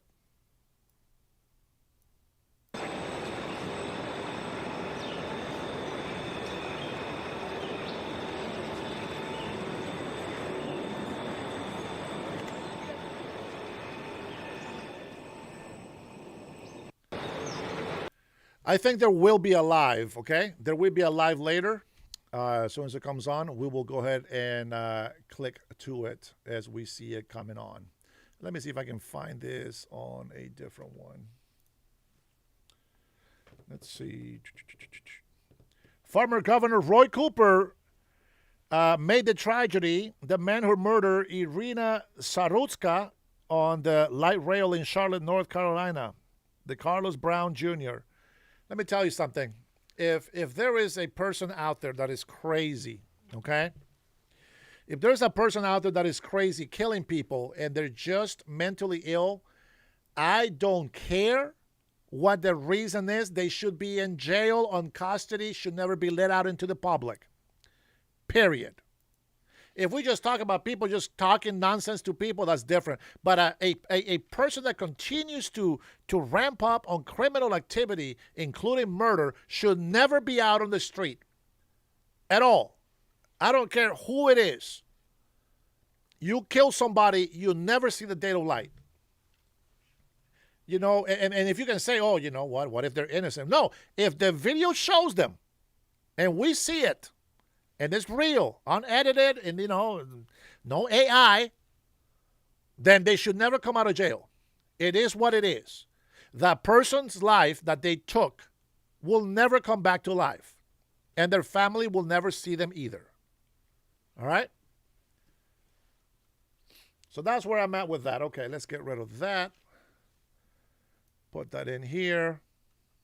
After school. And then I have a link that I sent to some after school Satan clubs taking place at a school in You heard it right. After school Satan clubs. Listen to this. Egg Harbor.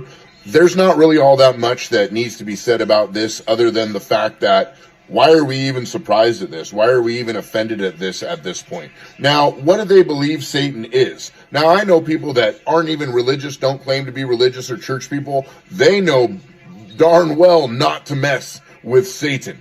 However, these people, this group that comes from the Satanic Temple, who is actually running these clubs as volunteers that come onto these school campuses, they believe that Satan is not a supernatural entity. He is just kind of literary, metaphysical being that represents the freedom from oppression over the human mind and spirit. Okay? This shouldn't surprise us at this point. So to get up in arms is probably a little bit too late. But we have to understand that this is a spiritual battle taking place for the minds, hearts, and souls of our children, our society, our culture, our state, our nation, and future generations. This Satan is blatant evil masquerading as an angel of light. And if you read the Bible, you know exactly what I'm talking about when I reference that. Okay? We are in a supernatural spiritual battle, and we had better make sure that we understand fully the authority that those who follow Christ have. And if we don't exercise that authority and step into places where that authority can be effective and executed, then we're just kind of wasting time. All right? We're in a spiritual battle for good and evil. It's not political. It's not cultural. It's not education. And, well, Satan supports LGBTQ. Just want to add that on there. Now, KTG. Now, I know you say your nephew is a fan of my show, but you're a retard, bro. You are so retarded. Here, I'm going to give you a chance, KTG. I'm going to give you a chance. Go ahead and prove to me that Trump is a rapist. Go ahead, show me proof. Because apparently you know more than the Supreme Court.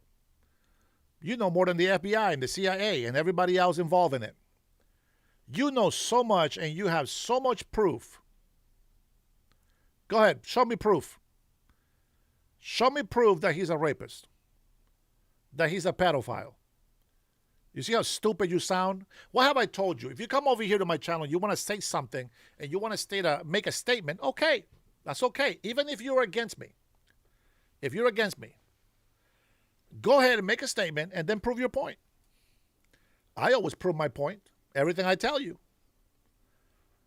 A photo? Please, don't tell me that's the proof. Oh, please. One photo. The victims are proof. None of them says that President Trump raped them. What are you talking about? None of them have said that. None. Yeah, settling cases. Why do you think that is? Why would you settle a case? I can tell you this. If a woman truly was, she would not settle. That's bullshit. That's just money. They call it hush money. They call it hush money for a reason. Now, as a person that has money, Brian, let me educate you a little bit. Maybe you can learn something today. When you have people that are taken to court, the reason why they settle is because it will be more expensive for them to continue defending themselves, even though they know they're innocent. It will cost a fortune more to continue to defend themselves. I can tell you something. If somebody did something to my daughter, there is no money that I am settling for but your ass rotting in jail. And if you don't rot in jail and you come out, you're going to have no balls if you keep living. I'll just tell you that right now. I will go to jail for my daughter. So don't make stupid comments if you don't know how to back them up. Settling a case is a lot better than to continue to fight. It's a fact. Use common sense. You guys use stupid arguments. If a victim says that Trump did this, then they need to go to court and none of this censorship. You want unredacted documents, but I want everything unredacted. You guys have the same rhetoric. And in reality, you don't even believe it. You don't even know what the hell you're talking about. You're repeating what somebody else told you. You're repeating what somebody else has said. Well, I listen to what they say, but I also take a look at the court. I also take a look at the cases, the hearings.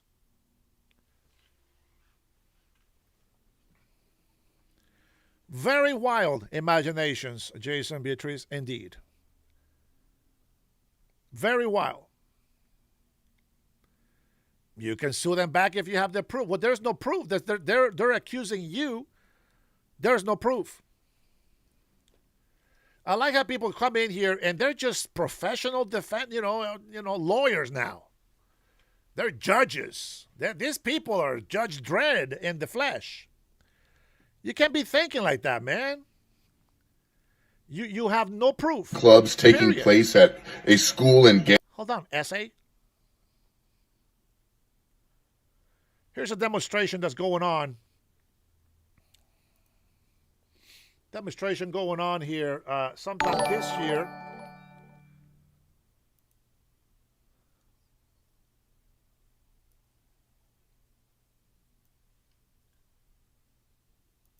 Let's see if I can refresh.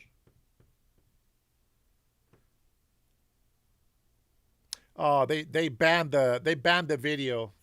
Of course they did.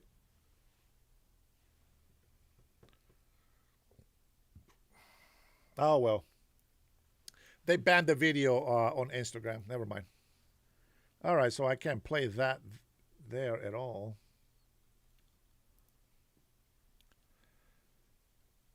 Euro and travel debate, Johnny Snow. No, I didn't, brother. But, I like Graham. I like Euro and travel. I really do. But I think that there are some things that he doesn't know. And I just say this: when somebody, if you don't know something, don't debate on that subject. Unless you know the subject, don't debate the subject. If I tell people you want to debate me, well, debate me on immigration, and let's go, let's dance. Debate me on immigration, let's dance. They can't beat me. They can't beat me because I will have the law and the facts on my side. He's bringing you on a debate next time. I don't watch his channel. I stop by sometimes, drop a little hello, little support. I wish him well, but I think he was going to try to get me on his channel as well. But it is what it is. Yeah, he's a good kid, but he has a lot to learn still. A lot to learn. Not to mean in a negative way, but he has a lot to learn. I tell you what, I do know is that we did have a live. Where are you? Where's my FBI?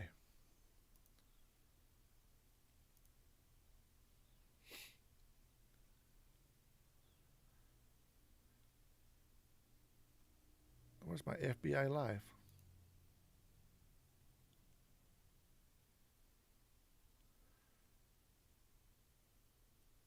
I think Jimmy Kimmel is probably this guy is just so retarded. What the hell is wrong with this guy? Why do I keep hearing about this idiot? Let me see what this is. Fucking stupid guy, man. Trump is going after Jimmy Kimmel after the late night host mocked her in a parody that aired Thursday before the horrific turn of events that unfolded Saturday night at the dinner. He called her, get this, an expectant widow, as if to say her husband had been murdered, assassinated, and this is the woman left behind. He thought it was funny. The First Lady posted this: Kimmel's hateful and violent rhetoric is intended to divide our country. His monologue about my family isn't comedy. His words are corrosive and deepens the political sickness within America. People like Kimmel shouldn't have the opportunity to enter our homes each evening to spread hate. A coward, Kimmel hides behind ABC because he knows the network will keep running to cover to protect him. Enough is enough. It is time for ABC to take a stand. How many times will ABC's leadership enable Kimmel's atrocious behavior at the expense of our community? We reached out to ABC for comment. They did not immediately reply. Well, I mean, when you're constantly suspending and paying for words that weren't true and getting sued and all that, they don't have the time, apparently. I am so deeply appreciative for the First Lady using her platform to take this stand and say enough is enough. And we've heard from her now a few times recently where she has absolutely drawn the line and called out these institutions and the epidemic of accusations and falsities and downright unacceptable language and concepts that are being floated and amplified by these storied institutions like ABC. She is right to call out leadership. We always talk about this. Whatever we see, whatever heinous viewpoint we see on TV or in the news, in the newspaper, podcasts, etc., there's a platform behind it that is enjoying the advertising dollars that they get from the clicks on it. So that's why Hassan Piker's atrocious interview, Social Murder. Where was New York Times for that? You didn't publish Senator Tom Cotton's op-ed, but you had no problem publishing Hassan Piker's. So here we have the First Lady saying, ABC, why is this okay? There's always going to be someone that is trash. I note, however, that he enjoyed a Peabody Award this year. So we are seeing this ecosystem, the permissive ecosystem within that journalism is also rewarding these people's behavior. So he can put the award on his wall, but I hope he also puts an admonishment and his termination letter, which should follow. So that is the point. It isn't that we've got an ecosystem of social media or other comedians. You're talking journalism is pushing this forward. Well, look, I'm not sure. New York Times with Piker, so many examples of that. Jimmy Kimmel does not seem to be able to learn his lesson. He was suspended for a week, September of 2025, because of those comments he made about the murder of Charlie Kirk. Here we go again with more inappropriate comments from Jimmy Kimmel. And, I remember at the time, FCC Chair Brendan Carr came out and he said, this is disgusting. He was one of the leads and said that ABC needs to make a decision about Jimmy Kimmel and maybe fire him. And at the time, he said that these remarks about Charlie Kirk, truly sick. He threatened regulatory action against ABC and Jimmy Kimmel. We're right back at it again in April. I mean, that just really surprises me. It's a bad business move as the business person sitting here by ABC to let this continue. It's so excellent. You and I were talking off camera. So our team at Outnumbered looked this up. His numbers are actually up. Yeah. That means it sells against, Colbert and Fallon. And I don't watch enough nighttime news to know if they're even competitive with each other or with the audience. It's 1.8 million a night, which is far less than most of the daytime programming on Fox. But, it's interesting. They have seen a sharp downturn in previous years leading into this one, but his numbers are up. So the landscape is falling down. Greg Gutfeld's better than everybody. His numbers almost double that. But it is interesting. There are people out there who like calling First Lady an unexpected. Well, and to Cheryl's point, I do actually think that Jimmy Kimmel learned a lesson from that entire saga, and it's that he could get away with it. Yes. Because not only was he re-platformed by ABC, even after many of the local affiliates threatened to drop him entirely from their channels, but you had the entire liberal establishment rally around him and claim that him being suspended for a week was an attack on free speech. That was the end of the world for liberal journalists everywhere when he took a nice paid week off. And remember that there was actually a shooter at a local ABC affiliate last summer that was around the time that Jimmy Kimmel was taken off the air. So, his rhetoric is actually leading to violence. And I'm glad that Melania Trump is really stepping into her role here and clearly calling this out. Because can you imagine if he had made that kind of joke about Jill Biden? And you can say that he actually meant that it was a joke about President Trump's age. But okay, let's put that within the context of the Bidens. Can you imagine if someone had made that joke about Jill Biden at that point? Because the reaction would be very different on the left side of the aisle. Do you think this is about his age? Look, Paul Morrow, who we know often sits on Outnumbered, said that when you say someone is an expected widow, he said that delivers this meaning. It invokes widowhood, death, assassination. I don't know how you cover for that. It's pretty blatant. I'll just say quickly this. The numbers may be up, Harris, but find me an expectant mother that when Kimmel says that she has the glow of an expectant widow just a few days before she actually almost lost her life or became exactly that, I don't think there's a difference between roasting someone, tough comedy, and comedians just saying things that make everybody uncomfortable. You make a good point, though, that he did make these comments before the events of Saturday night. So good clarification. Be sure to like and I don't like I don't like Jimmy Kimmel, but I mean, let's be honest. President Trump is in his 80s. It could be. It could be that he could be talking about the age. But unfortunately for Kimmel, he's a jackass. And unfortunately for him, well, something bad happened to, to the president. And I think that that is a problem. Man, these freaking people, man. I tell people I'm doing a live, and they're still sending me messages like I have time to talk. I don't have time to talk. Here's a briefing that happened about 3 hours ago now. FBI, DOJ hold a briefing on the White House correspondent shooting. I honestly don't want to listen to this anymore because it's just a bunch of investigations and just theories right now of what's going on. I will say this. Let me get my privilege card, my white privilege card out of my. It's getting hot in here. Bam! My white privilege card. I gotta get it out of my jacket. It's getting hot. And of course, my wallet. All right. Yeah, I don't watch him either. I know his twin brother. He works at Costco where I go shopping. But he's a nice guy. He's not a jackass like his brother. I don't think he supports him either. I say his brother because he looks just like him. And he's got a badge that says Kimmel on it, so who knows? Or Kimmel, or however you say his name. All right, well, we're going to go and listen to this briefing because I haven't heard it, and I want to be able to hear it.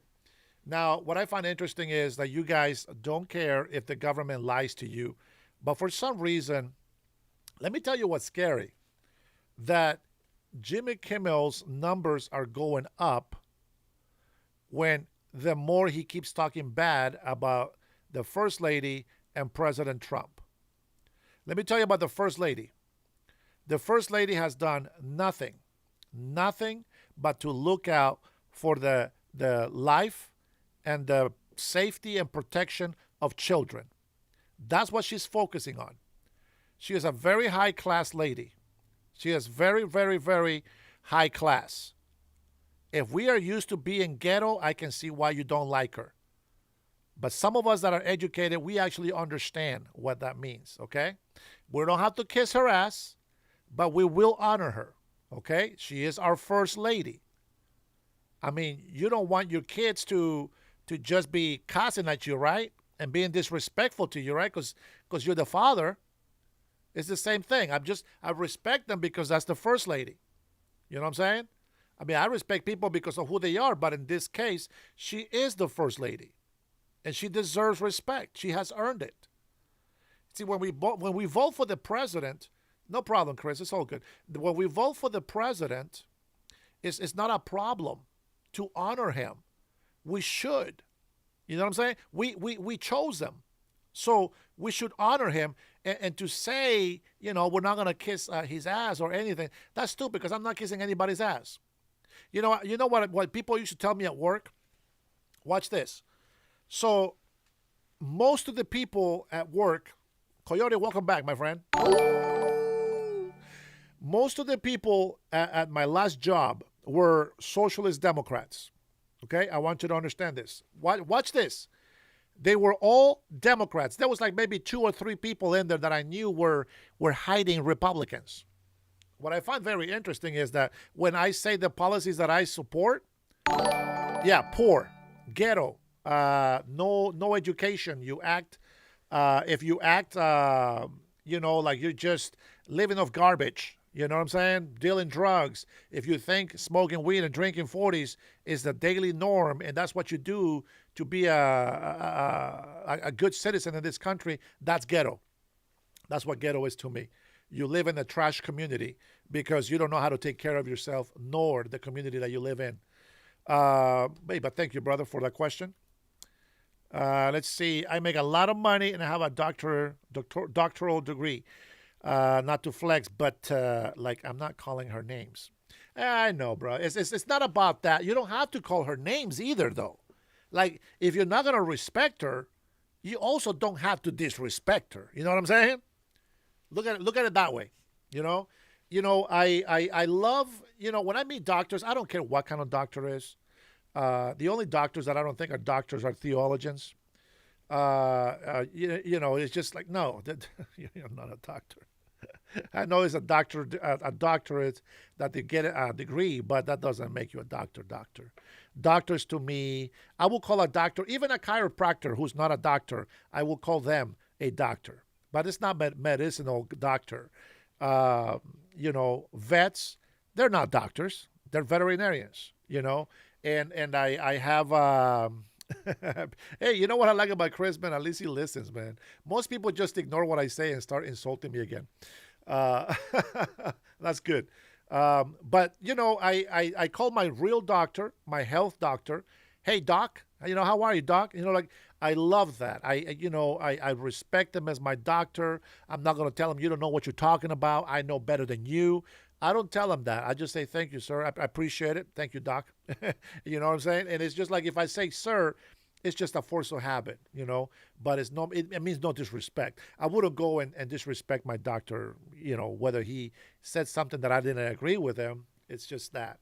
I don't have to respect anybody, but I also don't have to disrespect them either. Now, the one thing that people always get on me is that I say retards and all these other things, but it's not to people in general, right? And somehow people always jump on that and say, oh my God, this guy, this and that. They don't get it. I don't know. I don't know what it is about it, but they just don't get it. Anyways, I appreciate you actually that's the dialogue. Hey, Mikey, how are you, Mr. Mikey? That's a dialogue. If somebody asked me a question and they made a comment that was rude, you see that the way I replied to him? I don't think it was like bad, but it wasn't like nice to him either.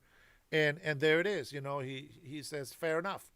And I appreciate that. La fala. Oh, love, Dennis. I respect you and your opinions. To be clear, I put Jasmine Crockett, Nancy Pelosi, and Mandams on not respect list. Well, we don't want to disrespect them either. Now, if we say something about them that is true, well, it is what it is, right? If you want to say something about Trump that is true, it is what it is. He does say a lot of dumb things out there, just as much as I do as anybody to the next to me. But, I still, if I'm not going to respect him, I shouldn't disrespect him either because he is our president, right? If I make fun of Biden or Barack Obama, as a matter of fact, I have made fun of, great to see you too, Mr. Mikey. I have made fun of Trump. You know why? He's been roasted. President Trump has been roasted and he's still alive. He still managed to laugh. He's a fighter. All I will say is if you bring it, you better be able to take it. You know what I'm saying? All right, let's go ahead and take a listen to the FBI and see what's going on here.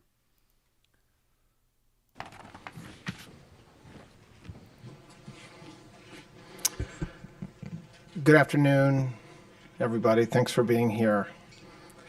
On Saturday night, as you all know, an act of violence occurred at a gathering that symbolizes something fundamental to our system of government. The ability of a free press and public officials to come together in celebration and not fear. The act was stopped because of the courage and that horrible act was stopped because of the courage and professionalism of law enforcement. The officers who responded without hesitation and did their jobs as they were trained to do. Secret Service agents promptly tackled and detained the suspect, Cole Thomas Allen. The president and all the protectees and participants at the dinner were safe. One brave officer was injured and is receiving care and has been released from the hospital. I want to make this clear. This man was a floor above the ballroom with hundreds of federal agents between him and the President of the United States. The Department of Justice approaches incidents like this with urgency and clarity of purpose. Violence has no place in civic life. It cannot and will not be used to disrupt democratic institutions or intimidate those who serve them, and it certainly cannot continue to be used against the President of the United States. We are investigating this matter fully. We will apply the law fairly, and we will ensure that accountability is swift and certain. But we also should recognize what did not happen. Law enforcement did not fail. They did exactly what they are trained to do. This was not an accident. It was the result, as we know now, of preparation. But the men and women who protected us that night were trained, professional, and had an enduring commitment to the rule of law. Today, the Department of Justice filed 3 federal charges in United States District Court against Cole Thomas Allen. The first count is attempted assassination of the President of the United States. This count is punishable by up to life in prison. The second count is interstate transportation of a firearm to commit a felony. This is punishable by up to 10 years in prison. And the third count is discharge of a firearm during a crime of violence, which is punishable by a mandatory minimum term of imprisonment of 10 years, a maximum of life, and the 10 years is consecutive to any other sentence imposed. Just to go through very quickly the timeline, which many of you in this room already know.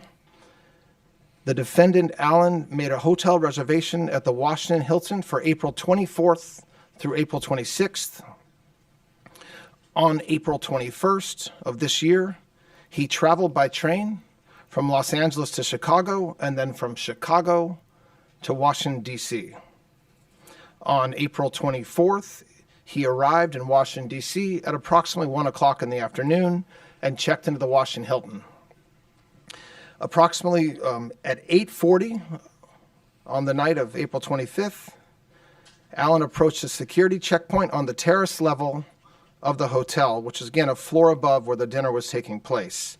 He ran through the magnetometer holding a long gun. As he did so, U.S. Secret Service personnel assigned to the checkpoint heard a loud gunshot. One Secret Service officer was shot in the chest, but was wearing a ballistic vest that worked. This heroic officer who was hit fired 5 times at Allen, who was not shot, but fell to the ground and was promptly arrested. I want to thank everybody who worked tirelessly on Saturday, Sunday, and continuing today. This includes members of the FBI, and Director Patel is going to address that in a minute.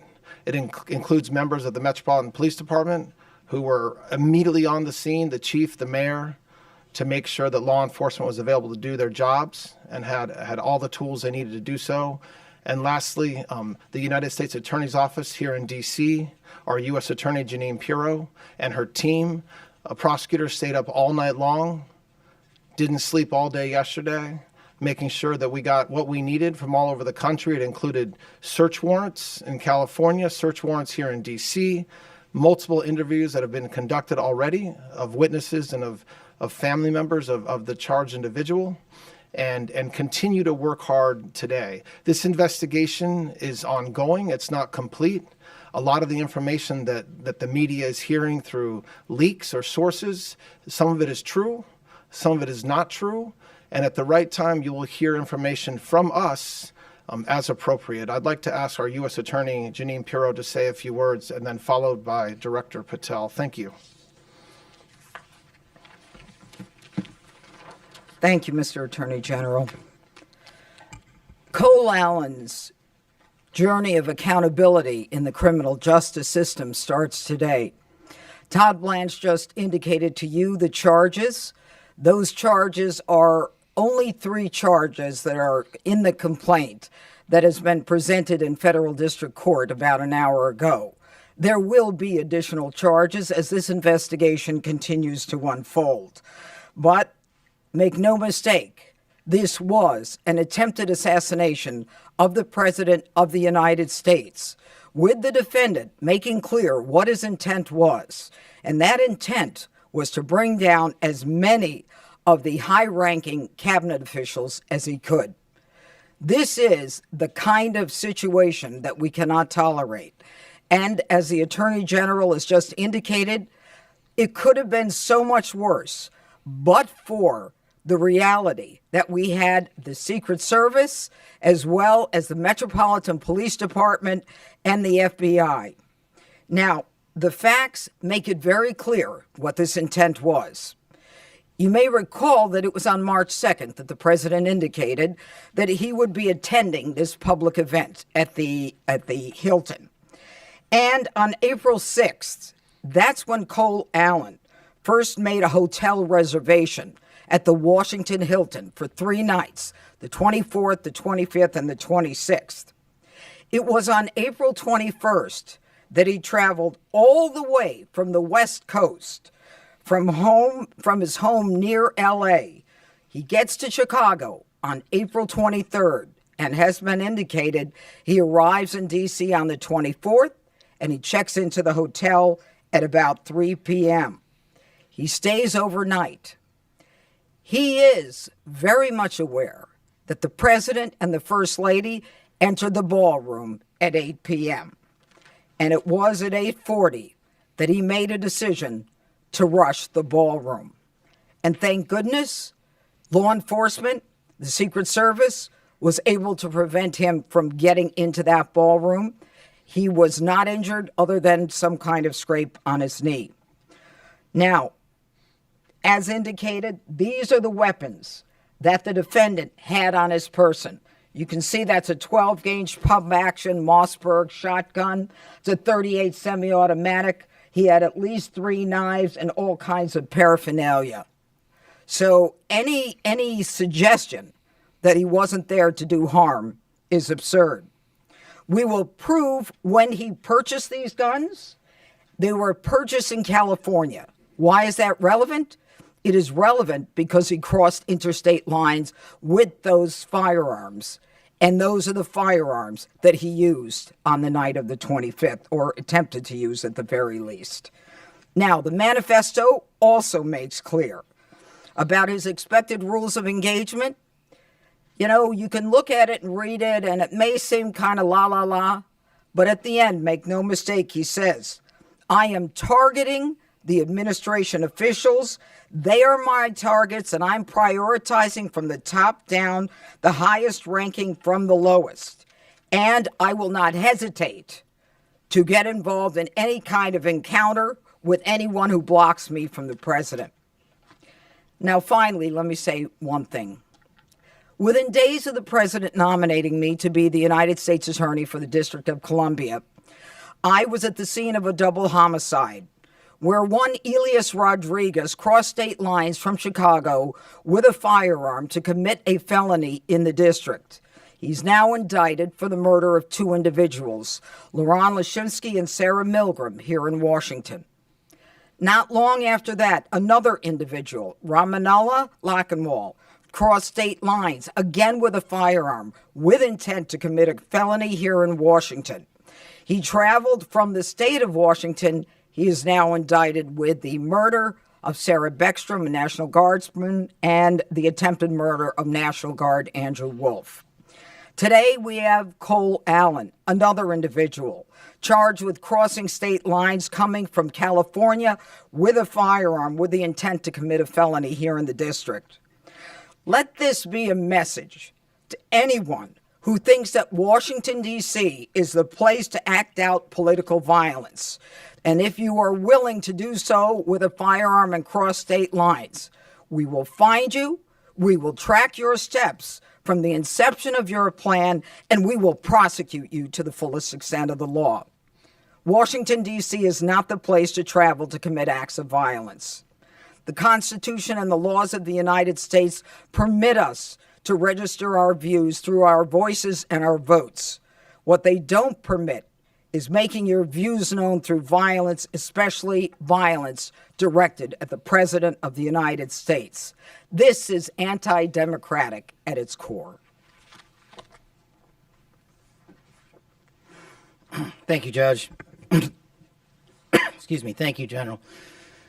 This one hits a little differently. We were all there. Many of you were there.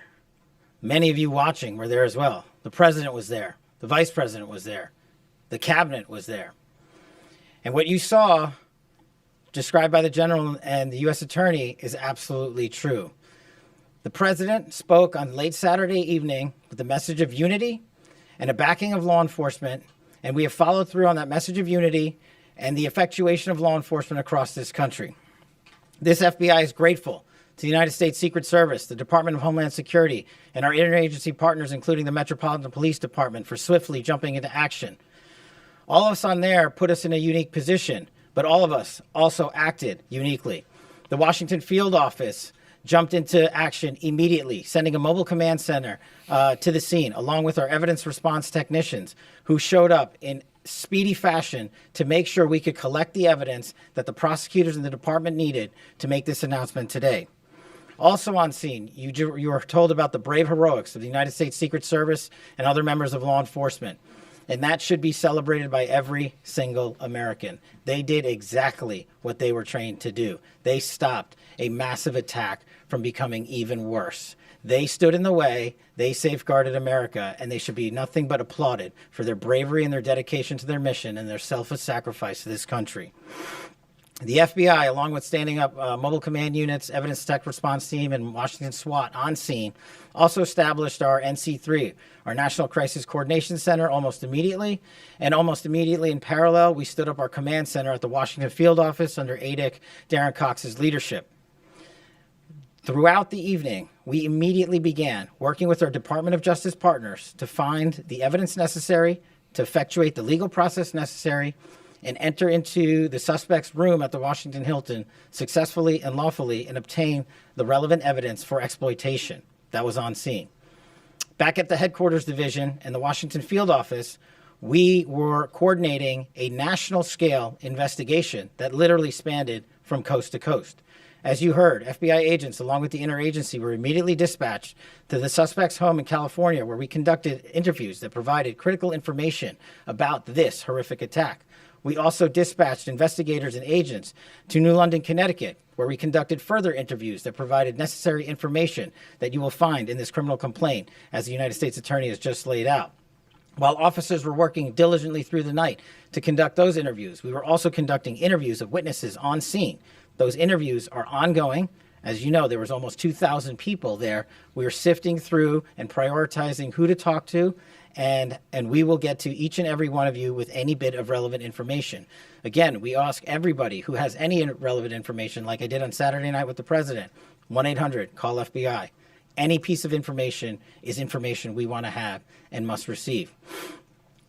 On top of the on-scene response by this FBI, the headquarters response, and the Washington field office response, the FBI flipped on its enterprise-wide response to this critical incident. What does that mean? We dispatched fixed-wing assets across the country so that we could immediately transport evidence that was acquired in California and Connecticut and sent it to our laboratories in Quantico for analysis. We collected the shell casings on scene, including the firearms and the weapons that the judge talked about. Those were also sent to our Quantico laboratories for immediate analysis. America should be proud that this FBI acted with the urgency that was needed for the moment that we had to answer.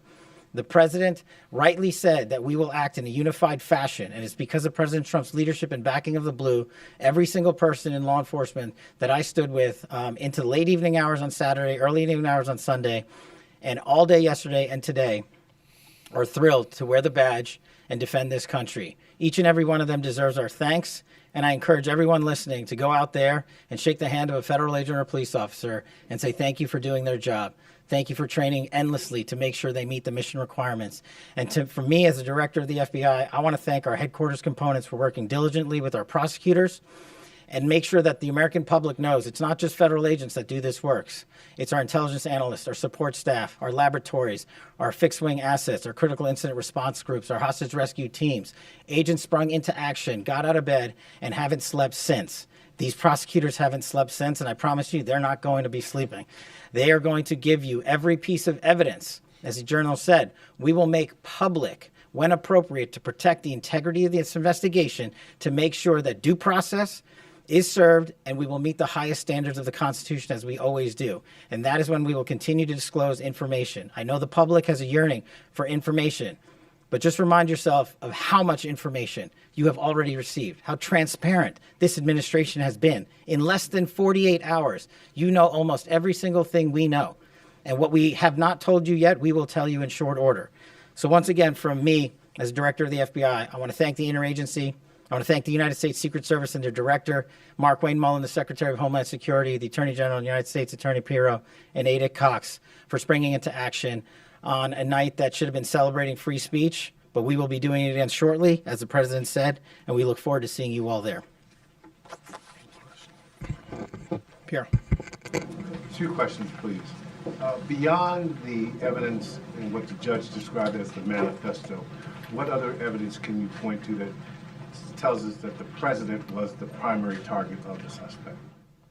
So we're a day and a half into the investigation. As we talked about earlier, we were able to get multiple devices from various locations, the hotel room and also his where he lived in California. We have started that process. There's nothing more that would be appropriate to share at this time until we have thoroughly gone through it, which we're doing, and we'll share that information as appropriate in the future. Second question, go ahead. Beyond the assassination attempts against President Trump, you had someone try to burn down the mansion where the governor lives in Pennsylvania. You had those state lawmakers attacked in Minnesota. You had 2 Israeli embassy staff members murdered in the city here. You had the Charlie Kirk assassination. You had the National Guardsman killed in the city. Can you, each of you, describe the current threat environment and what DOJ's stance is about it? Well, you just described the current threat environment pretty accurately, which is that the political violence and rhetoric has got to stop. And that's something President Trump said right after the incident on Saturday night. It's something that Carolyn Leavitt talked about a couple hours ago. It is something that is, when you have a president who and many people in this room, if we're going to be honest about it, have done it as well. They're just as guilty as a lot of people on X. When you have reporters, when you have media just being overly critical and calling the president horrible names for no reason and without evidence, without proof, it shouldn't surprise us that this type of rhetoric takes place. If you look at what it appears that this defendant had in his past, we're talking about somebody who is college educated, who has a job, who is otherwise living his life. And we'll find out more about him, as I expect, in the coming days and weeks. But he chose to do what he did. And so our threat environment is, we are ready. I mean, I'm not going to go through what Director Patel just talked about with the way we responded. But this was something that we will always be prepared for. And it's sad that it has to happen, but it's not a new thing, unfortunately. Thank you. Have you been able to determine whether the gunman fired shots? If so, how many shots he fired, and who exactly, whose bullet hit the agent? We want to get that right. So we're still looking at that. It appears, and I don't want to overstate because we are still looking at this, that there were five shots that law enforcement fired. We have all the evidence is being examined very carefully and expeditiously, and we'll know more soon. We do believe that as the complaint lays out, that the suspect, that the defendant fired it out of his shotgun, and we know that happened. But as far as getting into exacting ballistics, I'm not going to do that today because it's still being looked at and finalized. Thank you for taking my question. You personally have called for a construction of this ballroom at the White House. The president has called for this as well. Today, the National Trust president put out a statement, says that they're grateful that everybody's okay. But, and I quote, "We are not planning to voluntarily dismiss our lawsuit, which endangers no one, and which respectfully ask the administration to follow the law. Ballroom construction is continuing unabated until June 5th at the earliest because the injunction is on hold." Where does the Justice Department go from here? And then I have a follow-up on that. Well, we filed a motion today asking the court to do what the plaintiffs refused to do. We absolutely believe that there is no better example of why this ballroom is necessary, aside from all the very positive things the ballroom will bring to this country and to Washington, D.C., than what happened on Saturday night. You guys, many of you all were there. That's one of the only places in D.C. that you can hold an event like that due to its size and the structure of what we need. So we're basically stuck at this point in the city with having an event like that at a hotel, so underneath a ton of hotel rooms. And so the fact that we, aside from the fact that the ballroom is spectacular, it's going to be beautiful, it's going to make this country look great every time it's used, it's also a meaningful safety issue. And so I'm not I very much wish that the plaintiffs and their counsel would take a different view. But if they don't, we are going to continue to fight in court like we have been. And hopefully the judges at the D.C. Circuit Court will do the right thing. Are you aware of... Not you, the red. Thank you. Are you investigating connections that Cole Allen allegedly had to left-wing groups? I think one is called the Wide Awakes, reportedly. Yes. We're of course, we're investigating that. Now you. Are you aware of his video game development past, including a potential shooter-style RPG game? I've seen the news reports that talk about that. I think that the positive and negatives of this type of case is that there's a lot of people investigating this man right now, including the FBI. But the only investigations that truly matter in the court of law are the ones that Director Patel and his men and women are doing. So we'll wait for them to do that and get an answer. Just really quick, do you know anything about his alleged Christian faith past? Because he said something about it in the manifesto. I have read reports in the news, and I've read reports that say various things regarding his views of Christianity, his views in the past of Christianity, and I'm certainly not going to speak to news reports. I will wait, as I hope all of you would, for the investigation to continue until we actually have answers. Yeah. Just a little technical question. You mentioned that you guys, so far, you think that Allen fired at least one shot. That doesn't say that in the affidavit yet, so I'm just curious if you can explain the discharging of weapon charge at this point.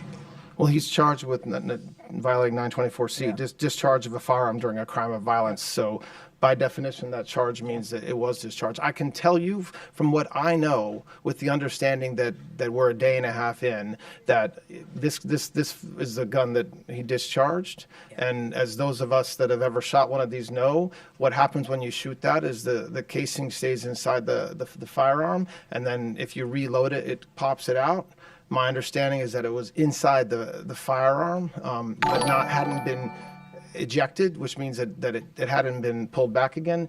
But again, I want folks to understand, I'm the acting attorney general. I'm not on the ground doing the investigation, so I'm telling you what I've been told, and we'll, if that information changes, I'm sure that we'll let you know. Yeah. Just want to ask you about this letter that you posted yesterday that's sent from Brett Shumate to the plaintiffs in that lawsuit. It says that the Washington Hilton is, quote, demonstrably unsafe for the President of the United States. It said that with the ballroom, that Trump will no longer need to venture beyond the safety of the White House perimeter. Just engaging with those lines, was there an assessment in advance of the dinner that the Hilton was demonstrably unsafe? And if so, why was President Trump allowed to attend it? And then separately, just the idea that by building the ballroom, that President Trump wouldn't need to go outside of the confines of the White House. I mean, is that something that the American people, should find acceptable, that the president would have to be, for major events, confined to the White House? It seems like kind of a castle situation. That is obviously not what he means by that. And the fact that question comes with respect to President Trump is laughable in the extreme. I mean, laughable in the extreme. You have a president who willingly speaks with you guys multiple times a day, I would say 7 days a week. He is active all over the country. I think with that, keeping it to the four corners of that statement, when he says demonstrably, it's demonstrated by what happened on Saturday night. So that doesn't mean that the Secret Service would ever let the president go into an unsafe environment. I know that the director of the Secret Service will be focused on making sure that we always keep him safe. And by the way, as we said before, and as anybody that was in that room knows, we were safe. We were safe. We heard a lot of loud noises that at the time many of us thought could be guns going off. It was mostly plates falling because of the staff, understandably, were running. So my reaction to that is I'll leave anything with respect to security up to the great men and women of the Secret Service. But when we talk about having an environment like the ballroom, it's an environment like what you saw last night. So an environment where you have a unique blend of cabinet members, leadership of this country, leadership of Congress, reporters and members of the public coming together for an event like that. That's different than other public-facing situations, which I have no doubt President Trump will continue to do as he said he would on Saturday night. Thank you. Is there, for FBI Director Patel, is there any other credible threats at this time related to events in the city, including King Charles? And then separately, the manifesto, I don't really want to give too much weight to this, did mention your name in it as someone that they maybe were not targeting. Do you want to kind of elaborate on that? And then also the political motivations there. As to the latter, no. As to the former, the FBI and the interagency is constantly evaluating intelligence provided to us by interagency collection methods. Our partners in the federal and state and local levels, we are constantly relaying that information to the White House, to the Attorney General, to the United States Attorney, specifically here in D.C. And we will always assess each piece of intelligence and base it on the credibility that it was received and give it the due weight that it has. But as the U.S. Attorney has stated, and as President Trump's task force for Washington, D.C. has shown, we have reduced crime in this city by historic levels, and we will continue to do so. We will continue to safeguard the men and women that call Washington, D.C. their home. All right, just a couple more. Acting Attorney General, paragraph 14 of the complaint today, it says that the suspect fell, and you said that he was tackled. I just want to see if we can try to make sure we understand. Well, I think that both can be true. And I would rely on the complaint because that was sworn to by an agent and not by the words out of the acting attorney general, who most certainly was not there. But I think both can be true. The U.S. attorney yesterday also mentioned that one of the charges possibly would be for assault on an officer, and I noticed today it's a different charge. Is this because you've determined that what he shot didn't actually strike the officer? We're still looking at that, and I think that's something that you'll hear about in the coming days as we know the answer to that. It doesn't legally matter in that situation, but you know, there when after an event like this happens, not surprisingly, there's initial charges that we consider. Then you have the U.S. Attorney's team and the FBI looking through the evidence and figuring out what's the best thing to do, and that's what you have. Right? Just one more question. Yeah. I have two quick questions. One All right, two I questions. just wanted to clarify, you said the one officer fired their weapon 5 times. Was that the only officer who discharged a firearm? I want to be very careful in answering that question because this is, when you do ballistics evidentiary collection and research, it is very complicated. So when you fire a bullet, the bullet ends up somewhere. Sometimes you find it, sometimes you don't. And so from that, with that qualifier, we believe right now that there was 5 shots fired from the same firearm. But there's a team of folks looking at this that are experts, and the evidence collection team that were in that area of the hotel where the shots were fired have worked all night. They have the evidence they collected, but it's not an exact science from the standpoint that, for example, the buckshot, when that shot, it scatters everywhere. Sometimes it just disappears, actually, depending on where it hits. So you don't have to, hopefully with that qualifier, that's where we are right now. Question about the timeline, sir. Hold on. I just wanted to ask what law enforcement has learned about why he was targeting President Trump. Do you guys believe he was upset about a certain policy or decision by the president? The complaint lays out what I think is described as a manifesto, which is something that he allegedly sent to many folks, his family. That's what we have so far as his motivation. As the U.S. Attorney said a few minutes ago, what is clear from the complaint and from what we have so far is he was targeting President Trump. He described that in his manifesto. He was targeting administration officials. He described that. But as far as us understanding additional motivation, that's for the FBI and law enforcement. All right. Thanks a lot, guys. I appreciate it. Thank you. Can you address the Amtrak security measures? Will there be any announcement about? You know, as we watch this, right? We don't want to be gullible and naive. You know, I thought about all kinds of stuff. Now I want you to pay attention. Don't go off the rails. Try to use your critical thinking. Try to use common sense. Now, one of the things that I have been thinking about is, okay, so we have an attempt on President Trump's life a few times, okay? A couple times. The DHS, this whole thing, you know, about giving money for Homeland Security, etc. There's a lot of things that you have to look into, right? And I'm you know, it's not about I'm a chaos theories guy, but you know, one of the things that I think about was, you know, what if President Trump or the administration is setting this up themselves? Okay, well, let's think about it. What would be the best setup to where, in a point where nobody gets hurt? Well, the agent that got shot in the chest, it was obviously shot on his bulletproof vest, and that's the only shot that landed. Now, only 5 shots, according to the information, to the limited information that we have right now, only 5 shots were discharged from the weapons. Now, you know, just bear with me, and maybe these guys are just more professional, you know, they're better trained, etc. But I'm not there. I really don't know what the location looks like. As I wrote on the chat in here, I want to see bullet holes. I want to see where these bullets went. Was there 5 shots? Listen, Blanche, don't play stupid with me. Oh, I was going to show you my gun. I have 12 rounds on my small 9mm that I have. Okay? I got 12 rounds on my clip, and I got 1 on the chamber. So I got 13 bullets. Now, they have control of how many bullets they have on their magazine. I'm sure they can figure that out.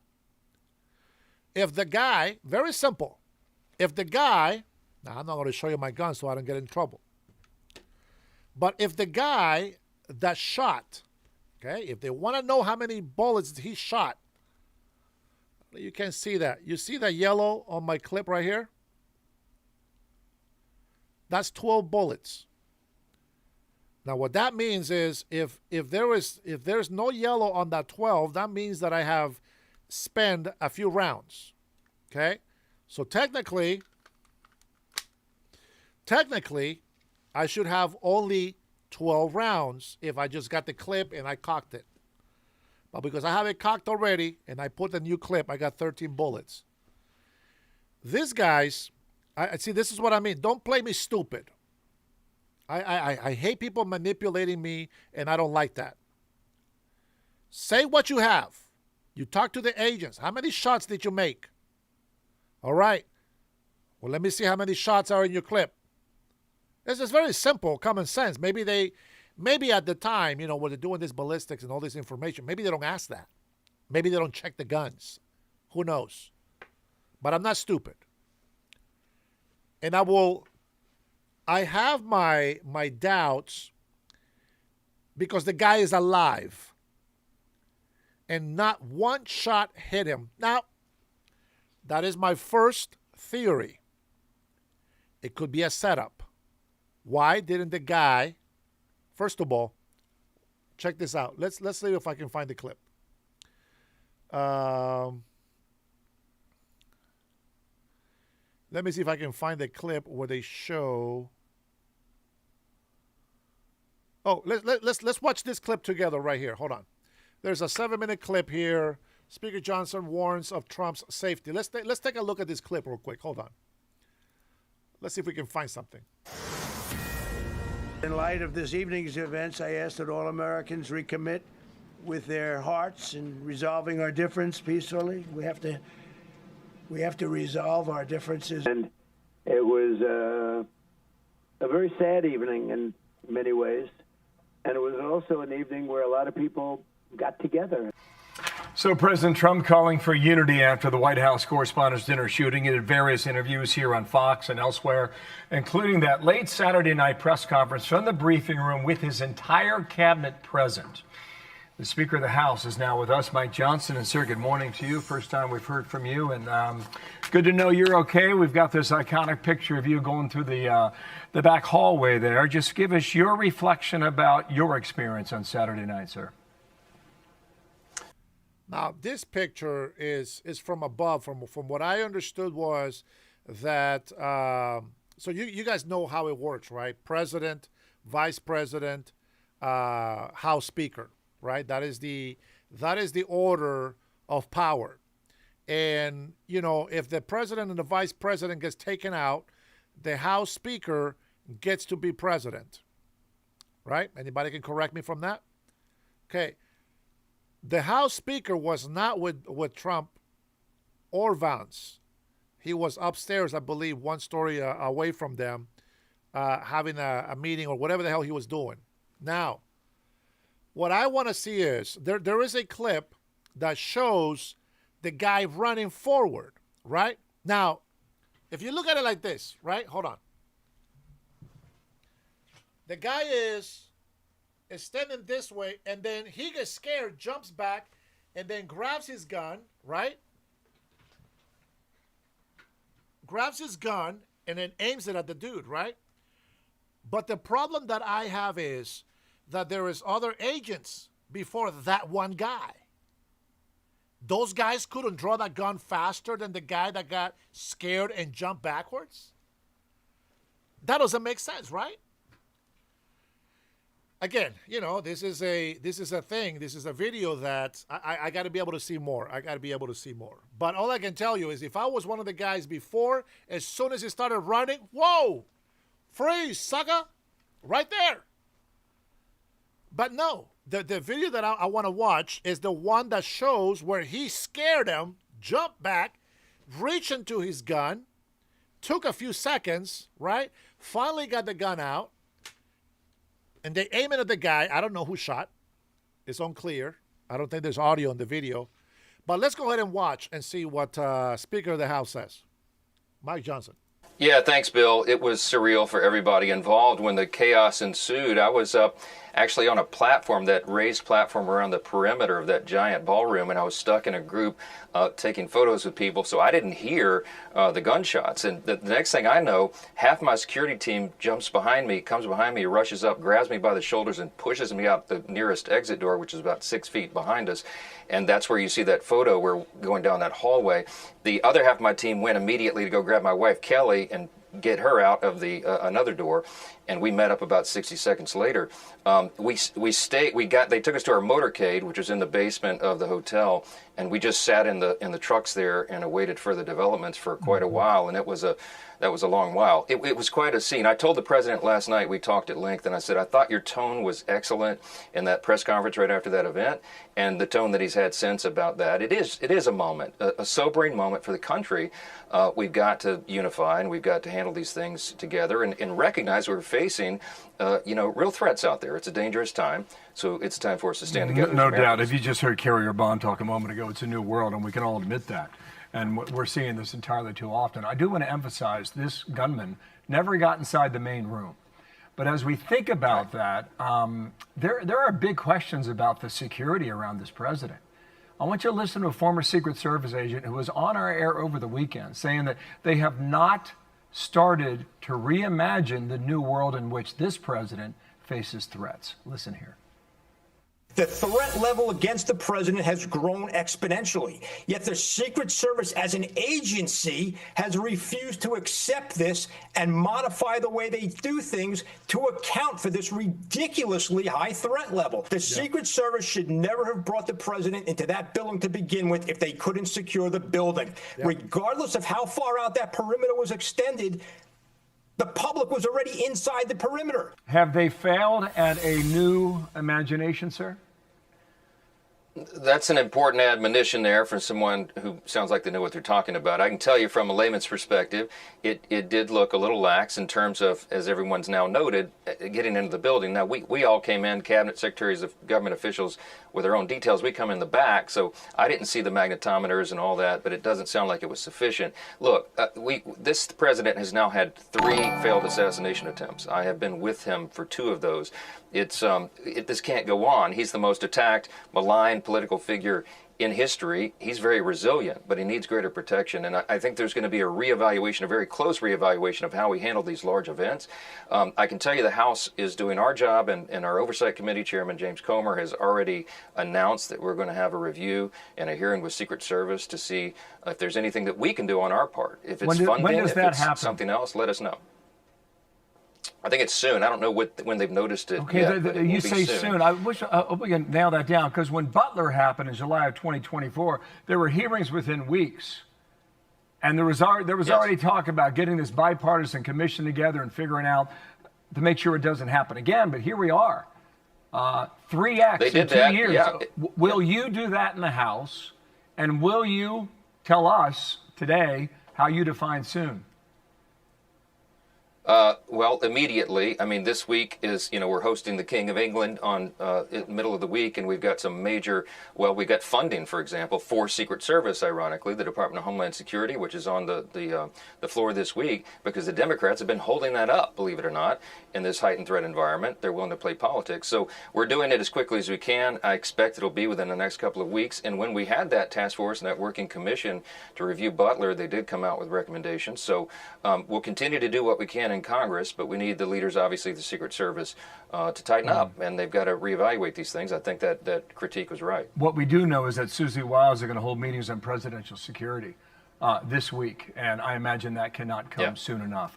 I want to share something that a Democratic senator, John Fetterman, shot out hours after this incident on Saturday night.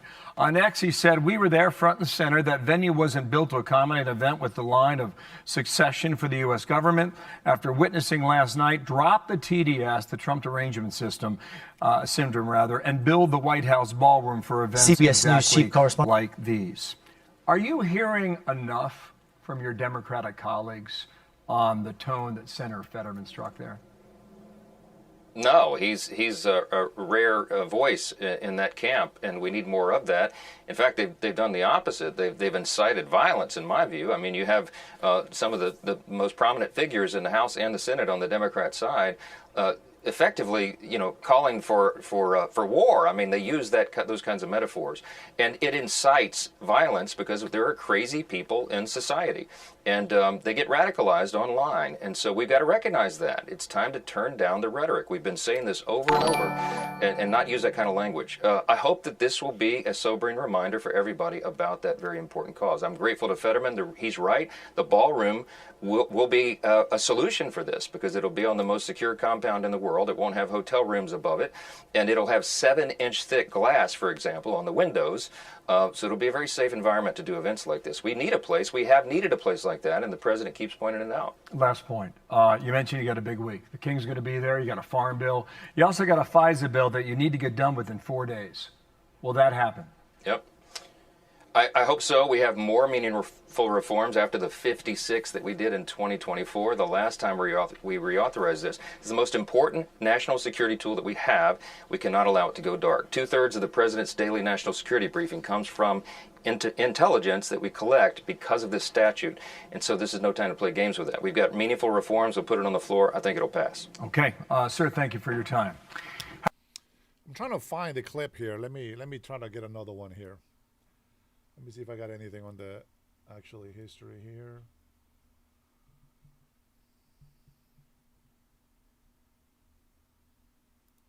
Welcome back in here to Live Now from Fox. I am Andy Mack. We are continuing the coverage following the top story over the weekend as the shooting at the White House correspondent. At a security.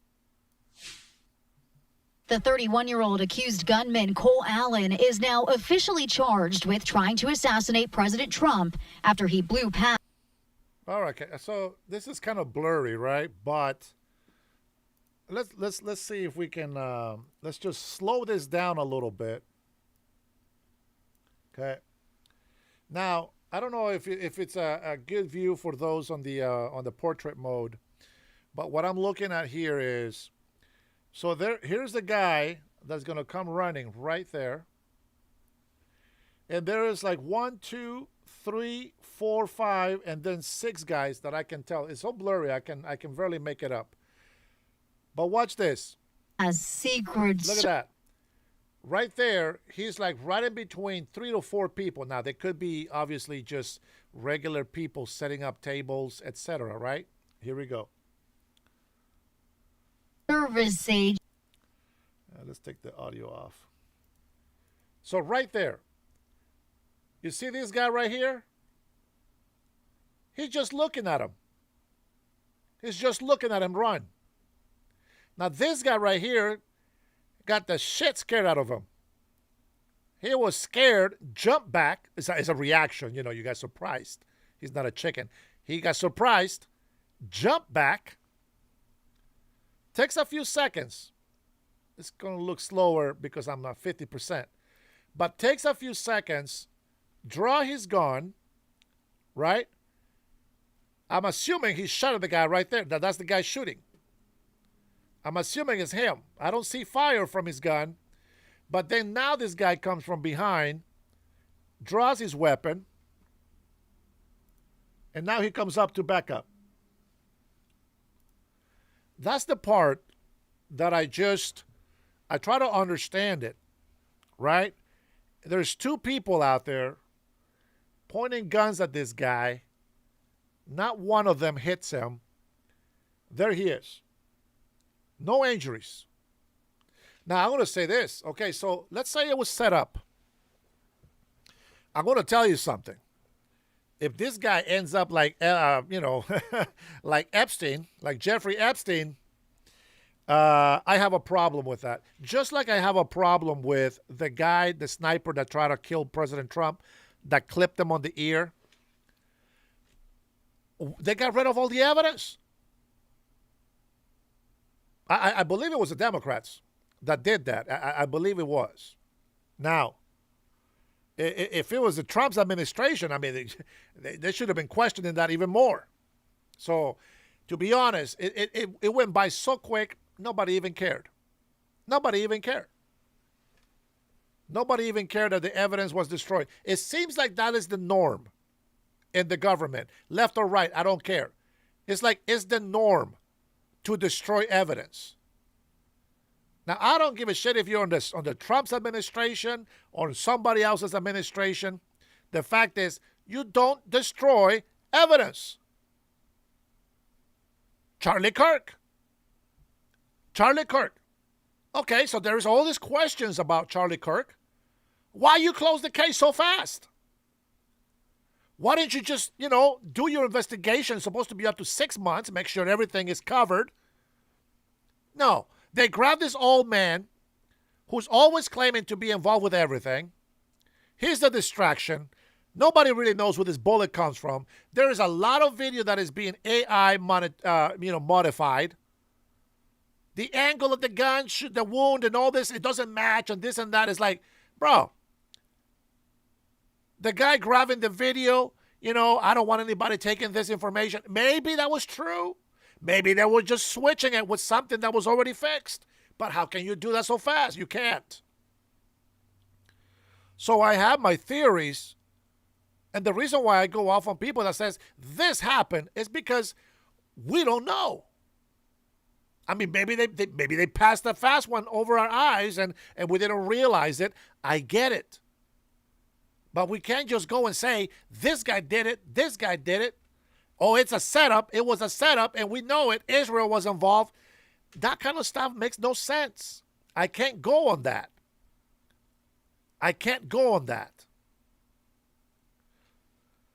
We're spending how many months now? 6, 7 months with Charlie Kirk's case? On a preliminary. This is just to actually get the case going. I got a problem with that.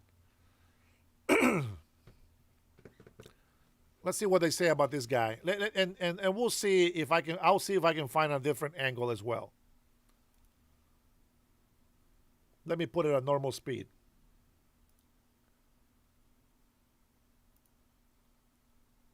Trying to assassinate the president, they had to develop evidence that he was specifically targeting President Trump. Federal officials are still building a case against him, but say they've gathered a lot of evidence in the last 48 hours. These are the weapons that the defendant had on his person. Any suggestion that he wasn't there to do harm is... And bro, what the hell? Bro, he got a 9mm, 45 maybe.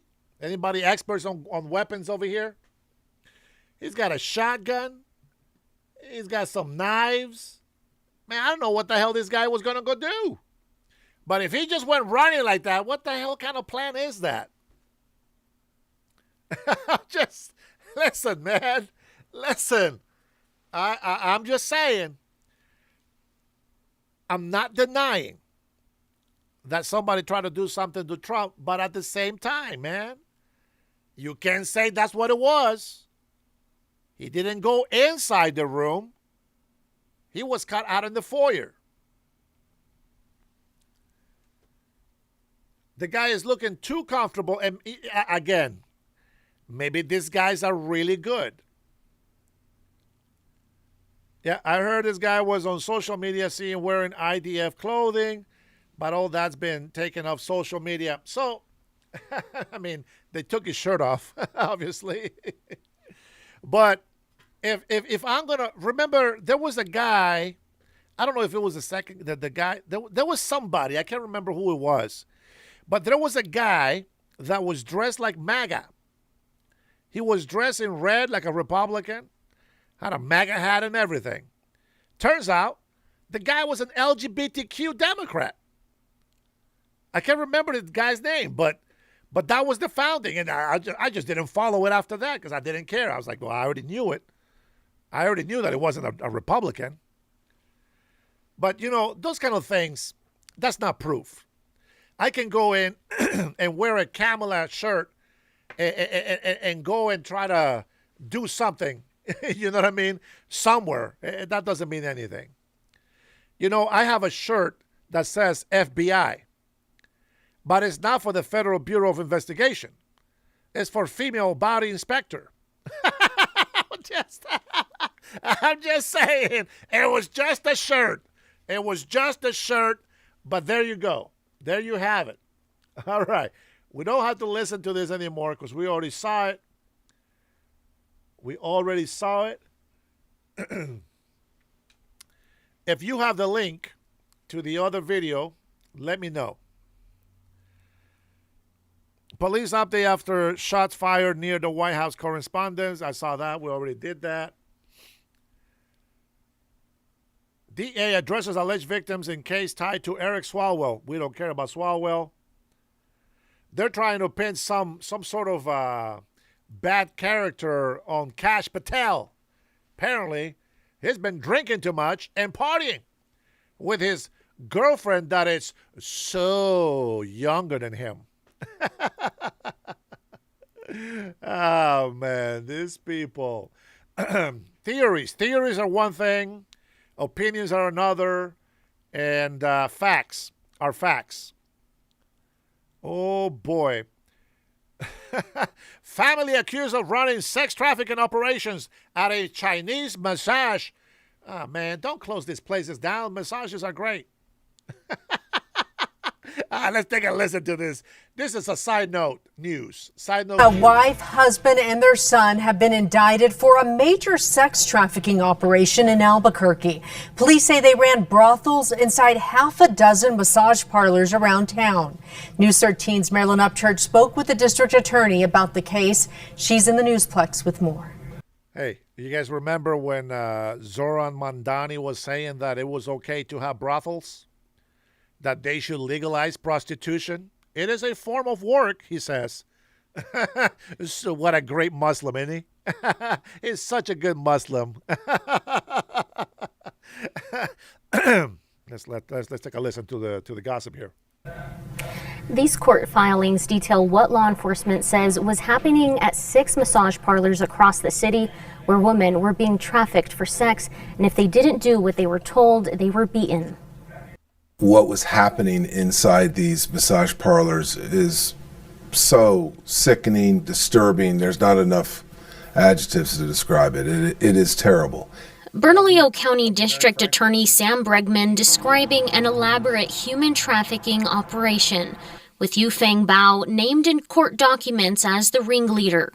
The investigation started in July of last year when the state's Organized Crime Commission, alongside state police and BCSO, targeted 6 massage parlors across the metro. When law enforcement served search warrants at the parlors, they found evidence of sexual activity, including large numbers of condoms, lingerie, and signs that employees were living at the locations. Investigators believe the parlors were being used to traffic immigrant women who were forced to perform sexual acts. One woman told investigators she was lured to New Mexico and told she would be working as a cleaner. But once she arrived, she says she was forced to engage in sex acts with customers, and the parlor owners would collect nearly all the money she earned. I will tell you right now, it's extremely concerning because of these survivors and the way they were treated. It's horrific. Agents found the locations were owned and operated by Yufeng Bao and her husband John Tunney. Bao, Tunney, and her son Guan Chaiyan Wang were indicted.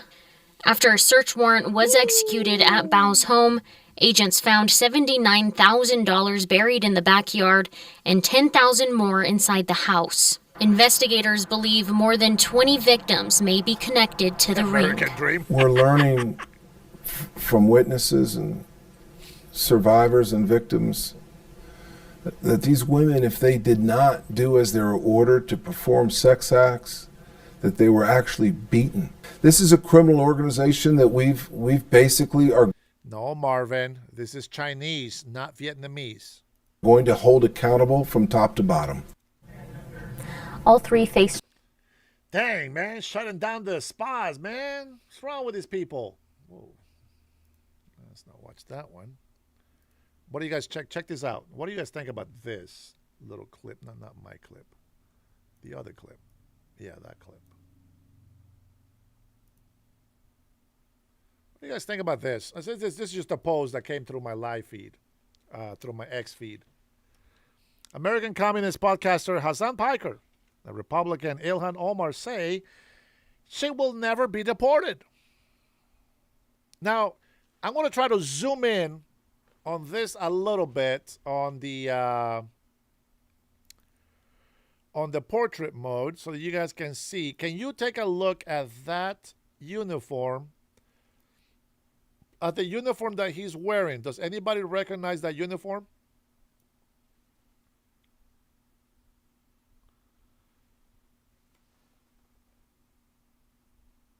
Let's see. Let me know if you recognize what the hell uniform is he wearing. Is he saying that he's in the military? If you are in the services, I'm sure that you'll recognize that. Let me make it a little bit bigger. It says U.S. That's all I can catch on it. U.S. RL. I don't know. I don't know what that means. Let me see. I'm going to look in the...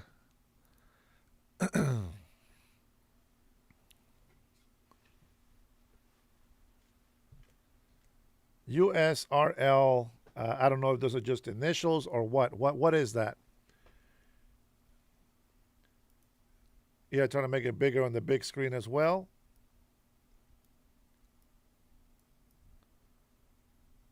That right there on the uniform. It's not a U.S. uniform? Yeah, I don't think so, but I mean, I don't know. You know what I mean? I mean, I don't know what these little wings over here mean on his right chest. Russian? Well, that would make sense. He's a communist. He is a communist.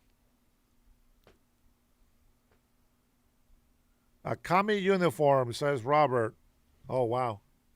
Why does it say U.S. on it? I wasn't sure. All right, let me go ahead and make this normal.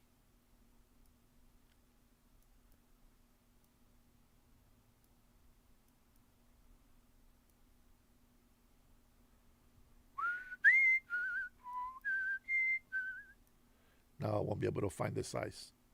Let's see, right there. I'd rather be a little bit bigger. There we go. Okay.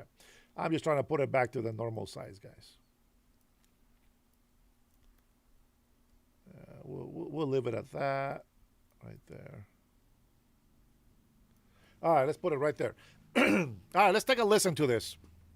Should know there is no way that they are denaturalizing and deporting Mamdani or me or any of the people that they're constantly telling their base they're going to do that. And it's so embarrassing that they say that. And what is even more embarrassing is that their base is not smart enough to know that they're being lied to. Okay, just so you know, yes, they can be denaturalized. And one of the reasons for that is if you commit treason, you can be denaturalized. This woman doesn't know about immigration. Apparently, she low IQ, didn't pay attention. I can lose my citizenship as well. I can lose my citizenship. I can be denaturalized if I am deemed a threat to this country. Hey, Steve, how are you, bud? So, yeah, it's crazy, right? Because this is the guy that I was telling you about, Hassan Piker. This is the guy that was saying those nasty things about, our blood having to be spilled in the streets, of the United States and blah, blah, blah, and how this guy, we deserve 9/11. Can you believe that? We deserve 9/11, he said. That's unbelievable. The nerves of this guy, bro. Why is he not in jail? It's beyond me. It is beyond me why he's not in jail. Honestly, it really is. I don't understand why he's not in jail. Let's see. Republicans blocked her from looking into Ilhan Omar's immigration records. Huh. Well. It says, just in, Representative Nancy Mace, Republican, says Republicans blocked her from looking into Ilhan Omar's immigration.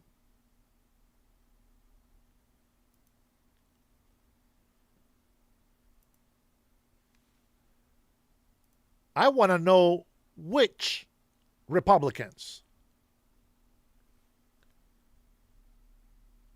Republicans blocked her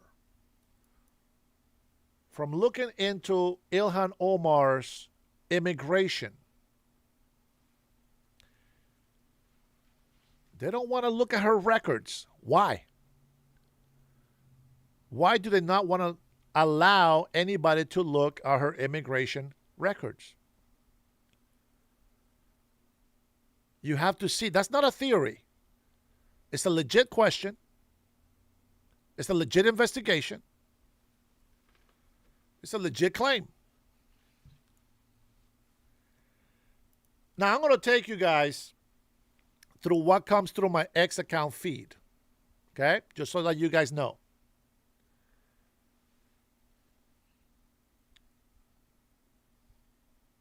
The BCA research. I don't know who these people are. The Iran Crisis Daily Dashboard. Real-time charts on the Hormuz. Who cares? Check this out. Qatar and the ICC prosecutor. Nope. Oh, sorry. Ouch. What is Crockett saying?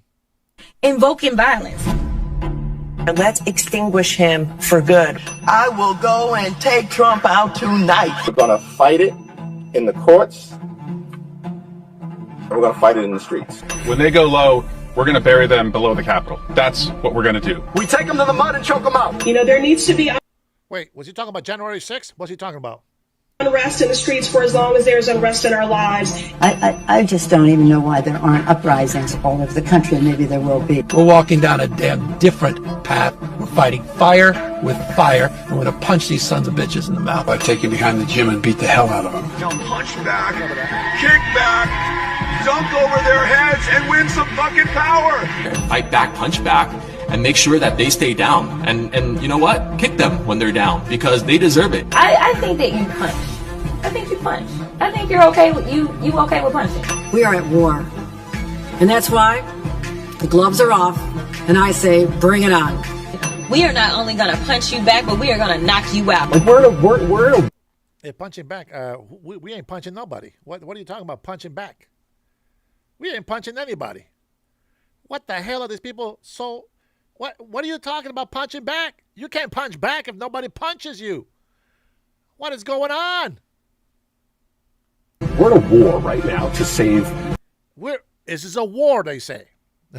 Well, you know what I say about wars. Again, next month, I'm buying me a couple of more weapons. And I'm going to find out if there is a way that I can show you guys me shooting my gun without getting banned. I'll try to find out how that works. Okay? But if anything, you will hear the bullets, and I will fake that I'm hitting the target.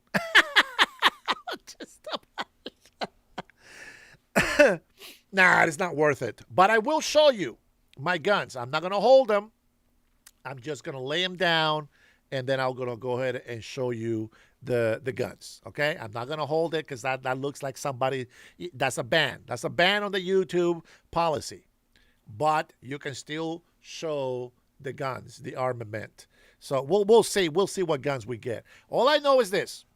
Listen, I don't expect to have Americans fight Americans, okay? All right. Now, number one, here's the rules when it comes to guns, to owning guns. You have to be 21 years old. You have to be a full adult legally, okay? You have to be a full adult. Yeah, we're not going to show the guns, brother. Thank you, Jason Martin. Yeah, I know, General. We're not. Yeah, it's not worth it. It really isn't. But, you know, there is rules, right? You got to be 21 years old. And the second rule, which is the most important rule, you have to be an American citizen. You know what I'm saying? Nobody, no visitor, no illegal immigrant, obviously, right? None of them. Like, not even this guy right here, Trigamish.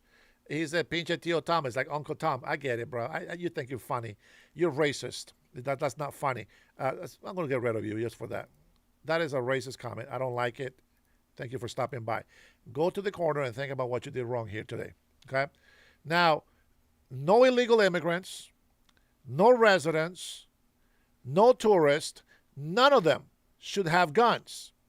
So when you see minors on the streets with guns, they should be in jail. The parents should get in trouble for allowing those kids to have guns. And number two, they should be in jail. There's juvie for that. Don't worry. They won't be with adults. They're not going to go out there and get, you know what I'm saying? But they can go to juvie and do their time right there. This country, and so you have to be willing to do whatever is necessary in order to save the country. Well, I am here to tell you not only are we going to punch back, but we're about to beat you down. And goddamn it, shut down the city! We are at war! When they go low, we kick them. Even in states where Donald Trump won big, that it does you any good running away from Donald Trump. I think you need to go back and punch him in the face. Let's make sure we show up wherever we have to show up. And if you see anybody from that cabinet in a restaurant, in a department store, at a gasoline station, you get out and you create a crowd. And you push back on them. And you tell them they're not welcome. I challenge. I remember that. And then they say, January 6th. January 6th. Shut the hell up. January 6th. These guys lie and cheat so much. You have to realize that. We listened to the whole speech just to prove the left side that President Trump never incited violence on January 6th. We watched the whole speech, and I can tell you, this people, you heard it. I don't have to say it. You heard them. You heard them say it themselves. And President Trump, ABC, got effed up for lying. They lied to us. They made us fight each other. They made us fight against each other. They don't care. Well, tell me why, Damien. Tell me why. I'll give you a chance. Go ahead, Damien. Tell me why I'm so stupid. Tell me about it. Listen, if you're watching this right now, I want you to tell me why somebody would say, I am too stupid. I'm very stupid. Tell me that. We just heard all of them, what they say. I'm speaking facts. We heard the whole speech from Trump. He asked for peaceful protest. Remember Cuomo? Not the mayor. The dumbass from CNN?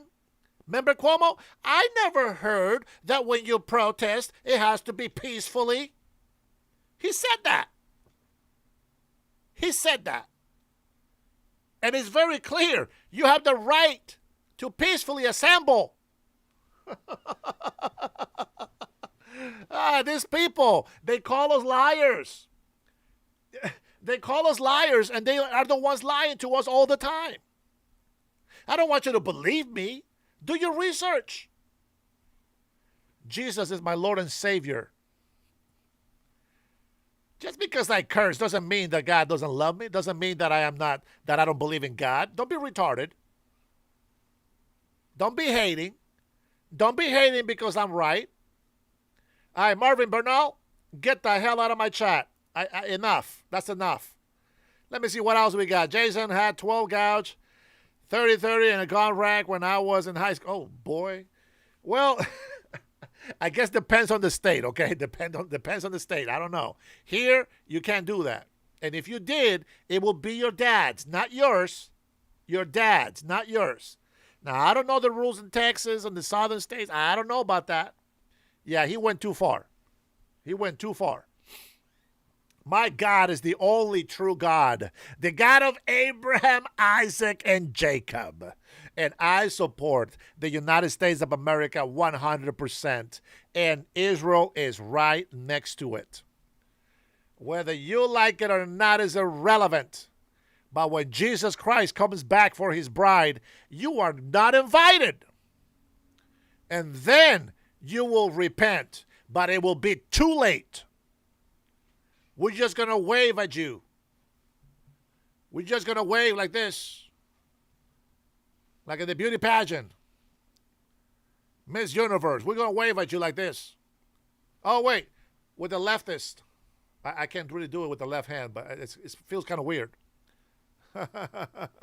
God is with the United States of America, baby. And Trump is with the United States of America.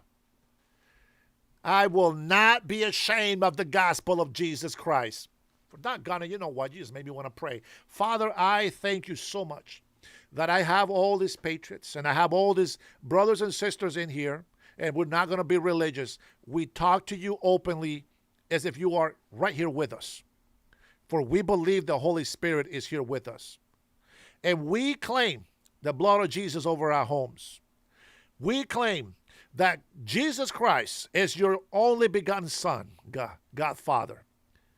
And we believe that you sent him to come and die for our sins. Even though we don't deserve it, Father God, you are the Almighty, the omnipotent, omnipresent.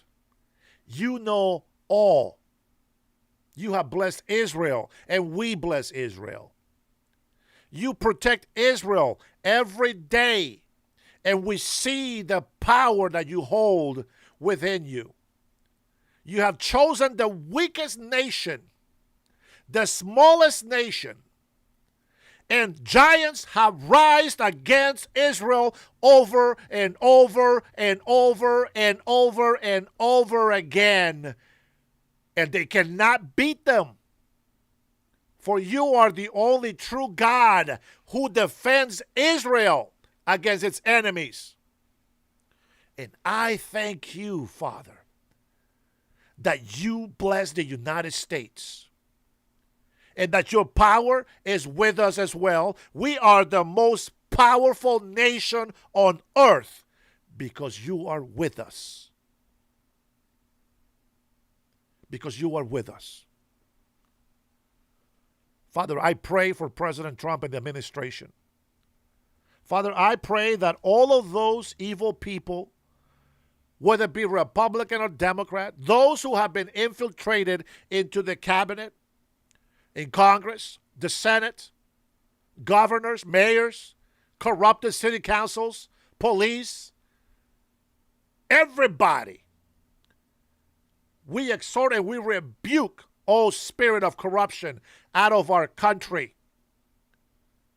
We rebuke every enemy that stands against us in the name of Jesus Christ. These people don't know that the more they push me, the more I fight. You know what I did today? I went to Costco to get some pizzas for my wife to deliver at her job. And I saw people complimenting my hat. Make America great. Hey, great hat, man. Looks good. Beautiful. Support, support, support. Some people gave me a bad look. Some laughed. Some came very close to me. Hey, it's so good to see somebody has the balls to wear that hat out here in the open. I said, yeah, this is my freedom of speech. And I love my Second Amendment right. And I showed my gun. She said, oh, yeah, my son is a detective. Fantastic. So he's always carrying. He said, but I am so glad that somebody's standing up against the garbage in this state. And I said, God bless America. Not one person threw an insult at me. Not one. And it was like this. It was packed at the food court in Costco. I even took a selfie and showed you guys. I don't want to go over there and take pictures of all the people in there. That's, I don't want to be that guy. But there's a lot of people that respect man that stand up for what's right. And that is exactly what I have to do every day. I went to a Mexican restaurant. Some haters were saying, oh, I bet you don't wear your MAGA gear outside in the open in public. Who do they think they are? Do they think we're cowards? If I try to avoid problems, it's not because I'm a coward. It's because I don't want to hurt people. But, seek and you shall find. It's very clear. If I see somebody wearing Kamala Harris hat, fantastic. That's who you support. I think you're a moron. But that's who you support. Freedom of expression. Biden Harris. Hey, make America great again. That's what I'm going to say. I'm not going to be like, hey, bang, bang, shitty, bang, bang. No. I'll probably laugh and say something dumb at you, and that's about it. We're not going to get violent. If you're American, listen, whether you like me or not, we're all brothers and sisters in this country. You can make fun of my accent. My accent changes all the time. I speak the English that I've learned from many different cultures.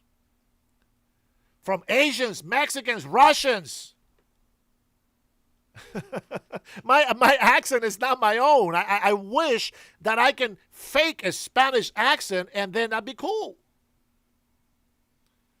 John Didier. Yeah, no shoes, no shirt, no MAGA hat, no service.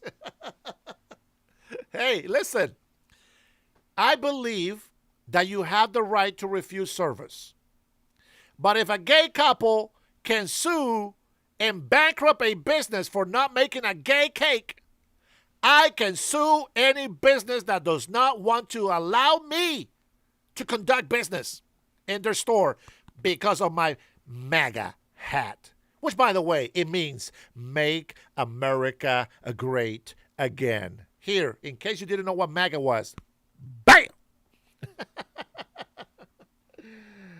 Did you notice that I was carrying my white privilege card? Bam!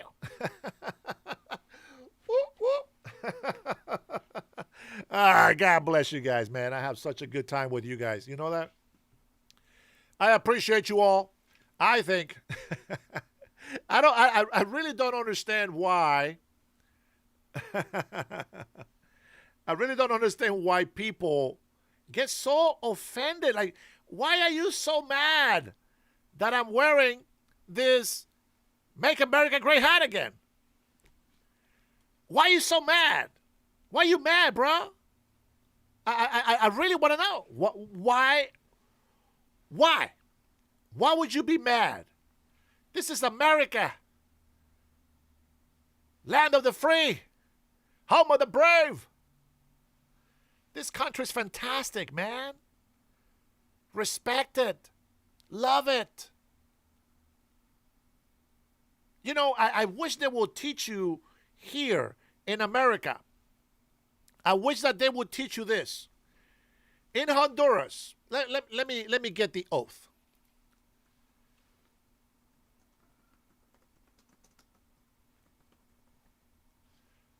La bandera de Honduras. Okay, here we go. Now, when I was a kid, okay, it was different. But this is the oath. Big Floyd! What's going on? It doesn't matter what accent you have. Citizens are Americans. Doggone right, brother. Listen to this. Let me see. First of all, let me see. I'm going to put this just so that you get, so I can, let's see if Google translates it fairly. Spanish to English translator. Let me put it on here. And then I'm going to try to go find Juramento la bandera de Honduras de los niños. Let's take a look.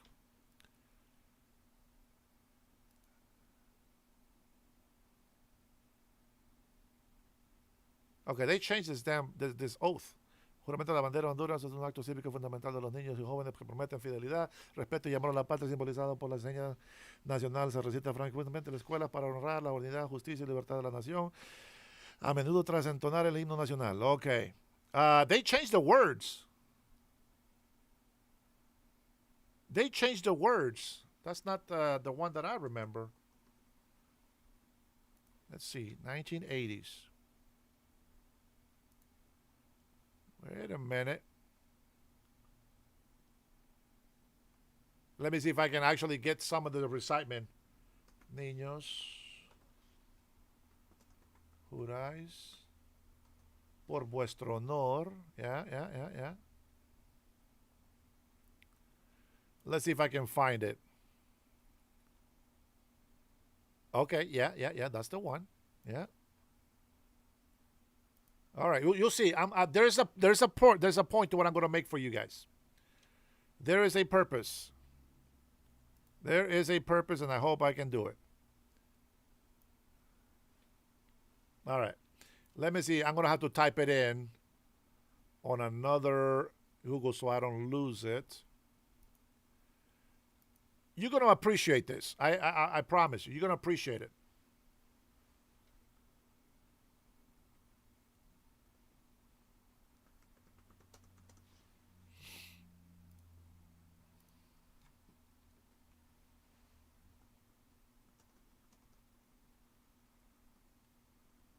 You're going to love this.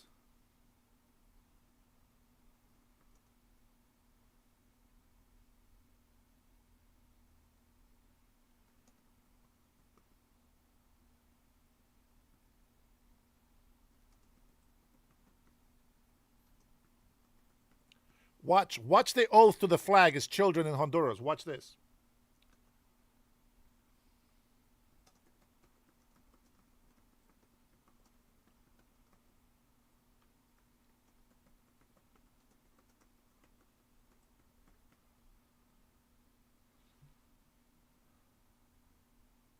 símbolo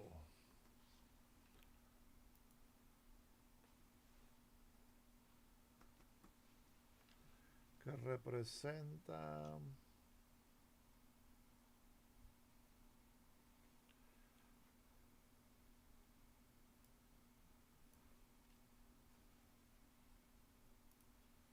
este símbolo sagrado. Ok. Si así no lo hicieres,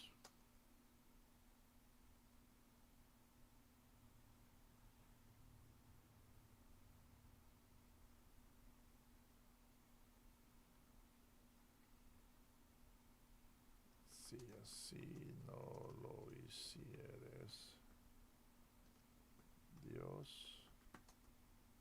Dios y la patria os lo demandará. Let's see how the translation comes out. Okay, now check this out. This is the oath. Okay, this is our civic oath to the flag. This is why the flag is right here with me. Okay, check this out. Listen to this. Do you swear? This is for the children, first grade and up. We had to make this oath, okay? From first to sixth grade, this is the oath that we make. Do you swear upon your honor to defend, venerate, respect, and ensure respect for this sacred symbol and all that it represents? The answer says yes, we do. Should you fail to do so, may God and the homeland hold you accountable. That is the oath, right? It's just like, like saying the Pledge of Allegiance to the flag. I pledge allegiance to the flag of the United States of America, for which it stands, one nation, under God, indivisible, and to the republic for which it stands. I'm sorry. I always forget to say republic. I pledge allegiance to the flag of the United States of America and to the republic for which it stands. One nation, under God, indivisible, with liberty and justice for all. Now, watch the adult's oath to the flag. It's a little different. It's a little different. Here we go. I pledge allegiance to the national flag, symbol of unity, justice, liberty, and peace, invoking the protection of God and the example of our national heroes. I promise to honor the homeland, to serve it, and to defend it under a single purpose, for the benefit of all. Now, one of the reasons why I argue with those Americans who claim that the Constitution, when it mentions the part that all persons, this is why I argue. When we're making this pledge is only to the Honduran people. This is only to the flag. That's it. Nobody else. And that's what I always argue that about the United States Constitution. It is not there for illegal immigrants to come and pop babies and make anchor babies. That's not what it's for. You don't have authorization to come to this land, and for many decades, that Constitution has been raped over and over and over by our enemies and foreigners.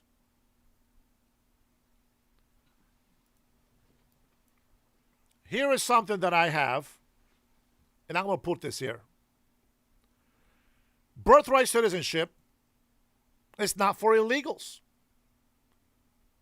because they're not under our jurisdiction. They are under the jurisdiction of their country, where they come from. Ilhan Omar declares, Ilhan Omar declares, now this is what you morons don't understand that keep talking bad about Trump. You keep defending those who hate you, you idiots. You know what? I don't even know why I get mad. You're probably not even here in the States. You're probably not even an American citizen. You're irrelevant. Maybe you're somewhere in China and Philippines and Africa, somewhere else. And if you're an illegal immigrant, it's even worse. We don't care. We don't care.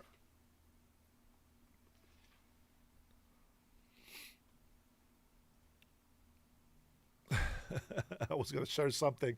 I'll hold it. I'll hold on to that for the next time. I will hold on to that for the next time. Tracy, thank you. Thank you. Thank you. Appreciate those party blowers. You like that? Man, they were so annoying when I was a kid. I remember what they sound like. Oh, boy. Man, we had a good time today, man. We touched a couple of subjects, a couple of theories. We talked some trash about the administration. That's something that, the left side likes to hear once in a while. Well, I am not going to be convinced just because I support Trump and everything that they're doing. It doesn't mean that I'm just going to go with it no matter what. I do have my questions. I do have my buts. What I don't have is throwing theories out there and just opinions of what I think is true and call it a fact. Every fact that I give you is just a fact. I always tell you, take my opinion with a grain of salt. And if I say something wrong, you can go ahead and correct me. You don't have to get mad at me and try to incite violence against me. Freedom of speech. Learn to deal with it as we put up with your bullshit. Man. Jason Martin, thank you guys. Robert. Jason Beatriz, my man. Coyotes.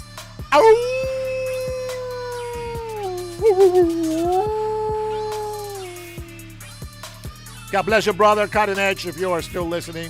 Be blessed, brother Brian. I will see you guys on the next one. It's already 5 p.m., so I got to go get my wife after 6. I don't know if we're going to have a live tonight, but either way, Steve, thank you for being here. I appreciate you. God bless you all. Hey, God bless your family. God bless the USA, baby. Let's go. See you on the next one. You'll be blessed.